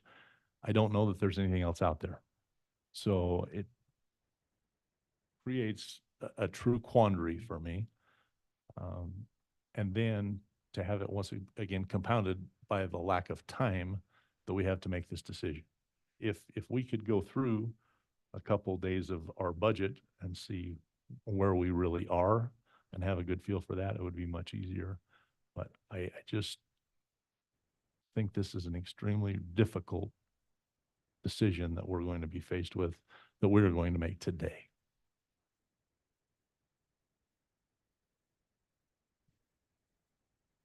Let me back up a little bit. So You spoke about the success of the new CMAR and how they're regionally known. I don't recall the original process in 2021. But what, I guess, did they bid on that project back then as far as showing an interest in it? Not that that's really of any relevance at this point in time in the project, but I'm just curious, if they were that well known, were they considered back then when we went with the original CMAR? Mr. Chairman, excellent question. So when we did the original selection, it was a qualifications-based search, an RFQ, which is required by the FAA when we're using federal funds for this type of delivery method. So we had a 7-member selection team that was a member of the county commission, a member from the city council, 2 airport board members, 2 airport staff and I have my totals wrong, 2 airport staff members, a YDOT employee, and a design team member, one of the architects on the project. The reason I asked for such a large selection team is I had a incoming bias myself towards a certain contractor, and I wanted to make sure that my bias was not going to influence the final outcome of who was selected. I felt it was important that I was involved, but I didn't want my bias to cause us to pick somebody based on that solely. So we went through that RFQ process. We had 7, if I remember correctly, 7 different proposers on the project. The original CMAR being one, another one being the current CMAR on the project, Q&D Construction. They made it into the finalist, into the short list for interviews, and they finished 3rd after the interview round. There's a whole series for any of you that have ever been involved in a qualifications-based search with interviews. I don't love the process because if you don't interview well, it can, no matter how good of a contractor you are, it can have an adverse impact on how you're selected. And in this case, unfortunately, our current CMAR interviewed very, very poorly. And so they ended up finishing 3rd based on all 7 independent evaluations. When we made the decision to terminate the original CMAR, the FAA advised us that we could utilize our rankings from the original selection. So we contacted the number 2 ranked firm and offered the opportunity to them. They walked away and said, we're not interested. So that then got us to the 3rd ranked firm, which is our current CMR, Q&D Construction, which at the time was the company that I had a bias towards, that I was making sure that we did not pick based on my bias. And so short answer is yes, they were part of it. They interviewed very, very poorly. And it was their first COVID interview where it wasn't in person, it was over Zoom. We did this all in the Zoom environment, and it just they just didn't do good. Okay. So, And then I guess another question is, I understand hyperinflation, I understand COVID, but it's hard for me to understand how we go from 15 million, other than perhaps some mistakes with the original submission of that, to 19 million, to now we're looking at, 42 million. So a shortfall of $22 million. And it just makes me question, are there other value engineering options? Is there scale back? I assume you've gone through all of those scenarios, but can you elaborate on that just for public understanding? absolutely. So, to speak to you mentioned a $19 million number, and I failed to speak to that earlier. So just so everybody's aware where that $19 million came from, that was the $15 million GMP plus all the other like design costs, construction administration costs, permitting, the natural gas line we ran to the airport. That got us to the $19.51 million original project cost, if you will. That was the original cost with everything included. So the difference between that and where we're at, you mentioned it, hyperinflation, labor availability, all of those things had an impact. Excuse me. The biggest challenge we had is, well, there's a couple of big challenges. One of which is there is about $750,000 of rework that has to happen on the project. So work that was performed that has to get demoed out and redone because it was either done incorrectly or it was done and the weather from being exposed to the elements has destroyed it. We have about a third of all of the framing in the building. The interior framing has been destroyed. So that has to be redone. All of the exterior insulation that the former CMAR installed has to be ripped off and all new put back on. So that ties into some of those costs. In terms of value engineering, the original numbers that we received from Q&D were much higher. We worked to value engineer, I believe it was almost $4 million out of the project. And that was mostly finishes, because where the project sits today, we can't reduce square footage. It's already constructed. The superstructure is there. There's really no way to reduce square footage. There is no space in that building that we can say, we'll just finish that another day. We'll leave it just roughed in and we'll save it for another day when there's more money, because every single room in that building has a specific purpose for the operation of the airport. There is no spare space. There's no extra room, because we have to follow a specific requirements from the FAA on how much square footage for this purpose, how much square footage for this purpose, et cetera, throughout the whole design. So we have value engineered. We continue to look for value engineering options, and we'll continue to do so when we come across things ourselves or the CMAR. Most of that $4 million of value engineering came from our new CMAR. They came to us and said, here's ways we can save you money. And they continue to do that. And then we evaluated those options on good, bad, ugly, and approved everything we could. So the process is still ongoing, but the vast majority of the VE has already been done. It'll be smaller items here or there that we'll be able to. One example that we're working on right now is we had lighted crosswalks. So on the 3 crosswalks from the parking lot to the terminal, there's going to be signs that flash for pedestrians. That's a step above what's required by the whatever the highway requirements are for pedestrian crossings. So we're value engineering that out of the project. We think that's going to save another $120,000, or give or take a little bit there, by going to just regular pedestrian signs instead of LED flashing signs. So there's things that we're looking to do to save money, but they're just not going to be big $1 million savings anywhere. Okay. Yeah, and I think we all have the same opinion. I've worked obviously with your board and City Rock Springs and preparing these documents, and it's a tough pill to swallow. I mean, obviously we all support the airport, and last year was, the first budget year for a lot of us newbies up here, and, we tried to take care of, the different needs within the county and taking care of employees and trying to set some money aside for, future ideas or plans, particularly on, catching up with capital requests that we have throughout the county. And, obviously when you run for this position, you want to make some improvements. You want to get something, done that you can be proud of for the community, that makes an impact that hopefully the residents can enjoy too. And, certainly I think that can be argued that this would improve, obviously, the experience for the constituents we represent. It's just, that wasn't really in our plan. We felt like the match was already there, and, we were ready to see it through. So it is a big pill to swallow, and it puts us in a tough spot because, as mentioned, there is no other choice. So I have heartburn with that. I'm thankful that the business council has agreed to at least try and push this through with the business council board and support the additional funding and, the loan option. Hopefully the FAA continues to, back the industry, and certainly the airport locally, like they always have. Obviously, the more we can reduce the local match, the better, and that's no secret, but it's difficult. And as we, work together with the different joint powers boards up to this point, just so you all know, we considered some of the open checkbook, concerns with some of that. And so any shortfalls that may come forward additional to what's already been discussed would have to come from approval by us in the city. And so some of that language is within that MOU.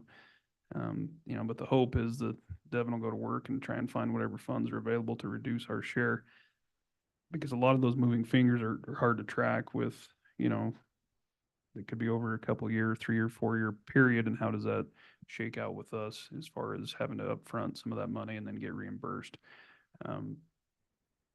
I guess that's probably enough rambling for me, but I'm just trying to think, long term, what this looks like for our budget, the taxpayers, obviously, and how do we get this project through?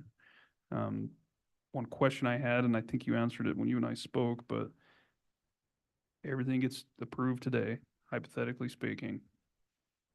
What is the new completion date?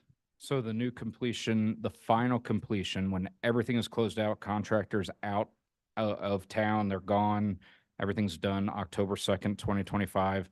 Substantial completion is early July 2025, where we would be moving everything into the terminal and starting to operate out of the terminal. That is assuming a June 4th or earlier notice to proceed. So June 4th here in 2 weeks or week and a half. And by approving this MOU, the board has already approved the Phase 2 GMP contingent on FAA concurrence, which we received on Friday of last week on the Phase 2 GMP, and the commission and the city council tonight approving this MOU. So assuming these get approved, the airport board has already approved the GMP. So I would execute that GMP in the coming days if this were to be approved today and tonight. So we can get a notice to proceed issued by June 4th so we can maintain that schedule. Okay. Additional follow-up, Mr. Chairman. Commissioner Richards. Chairman Walmsley have anything to weigh in here today? Mr. Chairman, Commissioner Richards, I don't have anything to add other than to say that we, as a board, understand the situation that we're all in. It's this isn't a request we had ever anticipated that we would have to make, and certainly don't want to. I can say that the board is committed to pursuing, finding every available dollar and penny that we can to offset this project and offset the impact to the local funding partners. Yeah. I really don't have anything to add beyond that. I think Devin's done a great job of explaining where we're at, explaining the potential outcomes. Any other questions for me? Well, thank you. The only thing, well, I'll bring these comments up some other time when we're not in such a grave conversation as we are today. But thank you. Any other additional questions or comments, commissioners?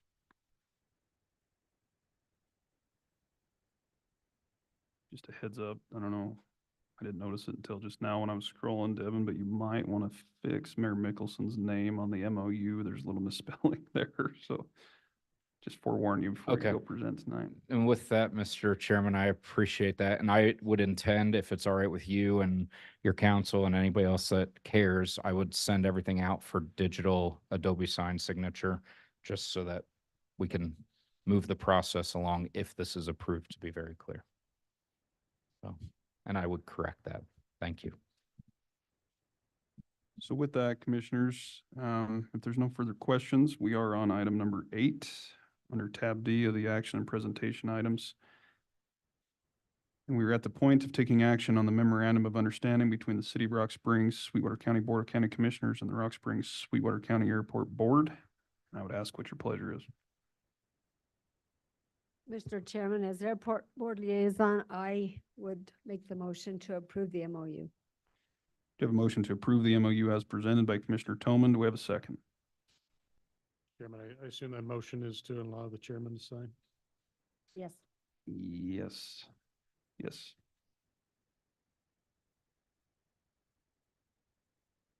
Got a motion by Commissioner Toman. Do we have a second? Second. Got a motion by Commissioner Toman, second by Commissioner Richards. Additional discussion. Hearing none. We'll roll call vote this. I think I started with Rob last time, so I'm gonna start with Island. Aye. Mr. Toman? Yes. Commissioner West is aye. Commissioner Jones? Aye. Commissioner Slaughter? Aye. Motion does pass 5-0. Next is item number 9, which is the resolution. Bear with me here. Number 2405CC03, authorizing the submission of an application to the Wyoming Business Council under the Business Ready Community Grant and Loan Program for an enhancement grant on behalf of the Rock Springs Sweetwater County Airport Board. Commission, what's your pleasure?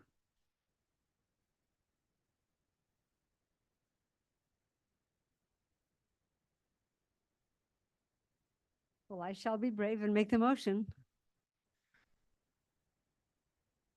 Is that a move to approve, Commissioner? Yes, I move to approve a resolution authorizing the Rock Springs Sweetwater County Airport Board to submit a request for additional grant funding to the Wyoming Business Council.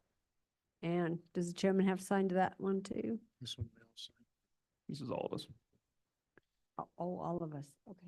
So we do have a motion by Commissioner Toman to approve Resolution 2405CC03. Do we have a second? Second. Second by Commissioner Slaughter. Any discussion?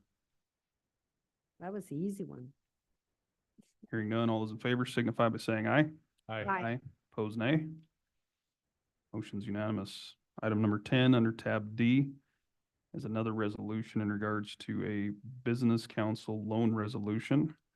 So I'd entertain a motion to approve Resolution 2405CC04, authorizing the submission of an application to the Wyoming Business Council under the Business Ready Community Grant and Loan Program for Community Readiness Loan on behalf of the governing body of the Rock Springs Sweetwater County Airport Board. So moved. Motion by Commissioner Slaughter. Do we have a second? Second. Second. Second by Commissioner Jones. Any further discussion? Hearing none, all those in favor signify by saying aye. Aye. Opposed, nay. Motion's unanimous. Third and final resolution under item number 11 is a resolution for the Federal Aviation Administration grant resolution. So I'd entertain a motion to approve Resolution 2405CC05, authorizing the chairman to accept federal fiscal years 2024 and 2025 Federal Aviation Administration Airport Improvement Program grants, airport and infrastructure grants, and airport terminal program grants from the United States Department of Transportation for the airport improvement projects at the Southwest Wyoming Regional Airport on behalf of the Sweetwater County in an amount not to exceed $30 million and 0 cents. Mr. Chairman, I would make that motion. It's easy to make a motion to accept money. Easier than to give money. Got a motion to approve Resolution 2405CC05 by Commissioner Toman. Do we have a second? Second. Second by Commissioner Jones. Any further discussion? Hearing none, all those in favor signify by saying aye. Aye. Opposed, nay. Motion is unanimous. Thank you all for coming over and get to work on getting some money. I never stop. Appreciate the information. Thank you, commissioners. Appreciate the support today and in the past and in the future. Greatly appreciate it. Thanks, Evan. With that, commissioners, that does conclude the items for our regular agenda today. We do have a budget workshop starting at 1 p.m. We are running just a little bit behind, but we'll probably take a lunch and try and be back by 1. So with no further business on the regular meeting, this meeting stands adjourned.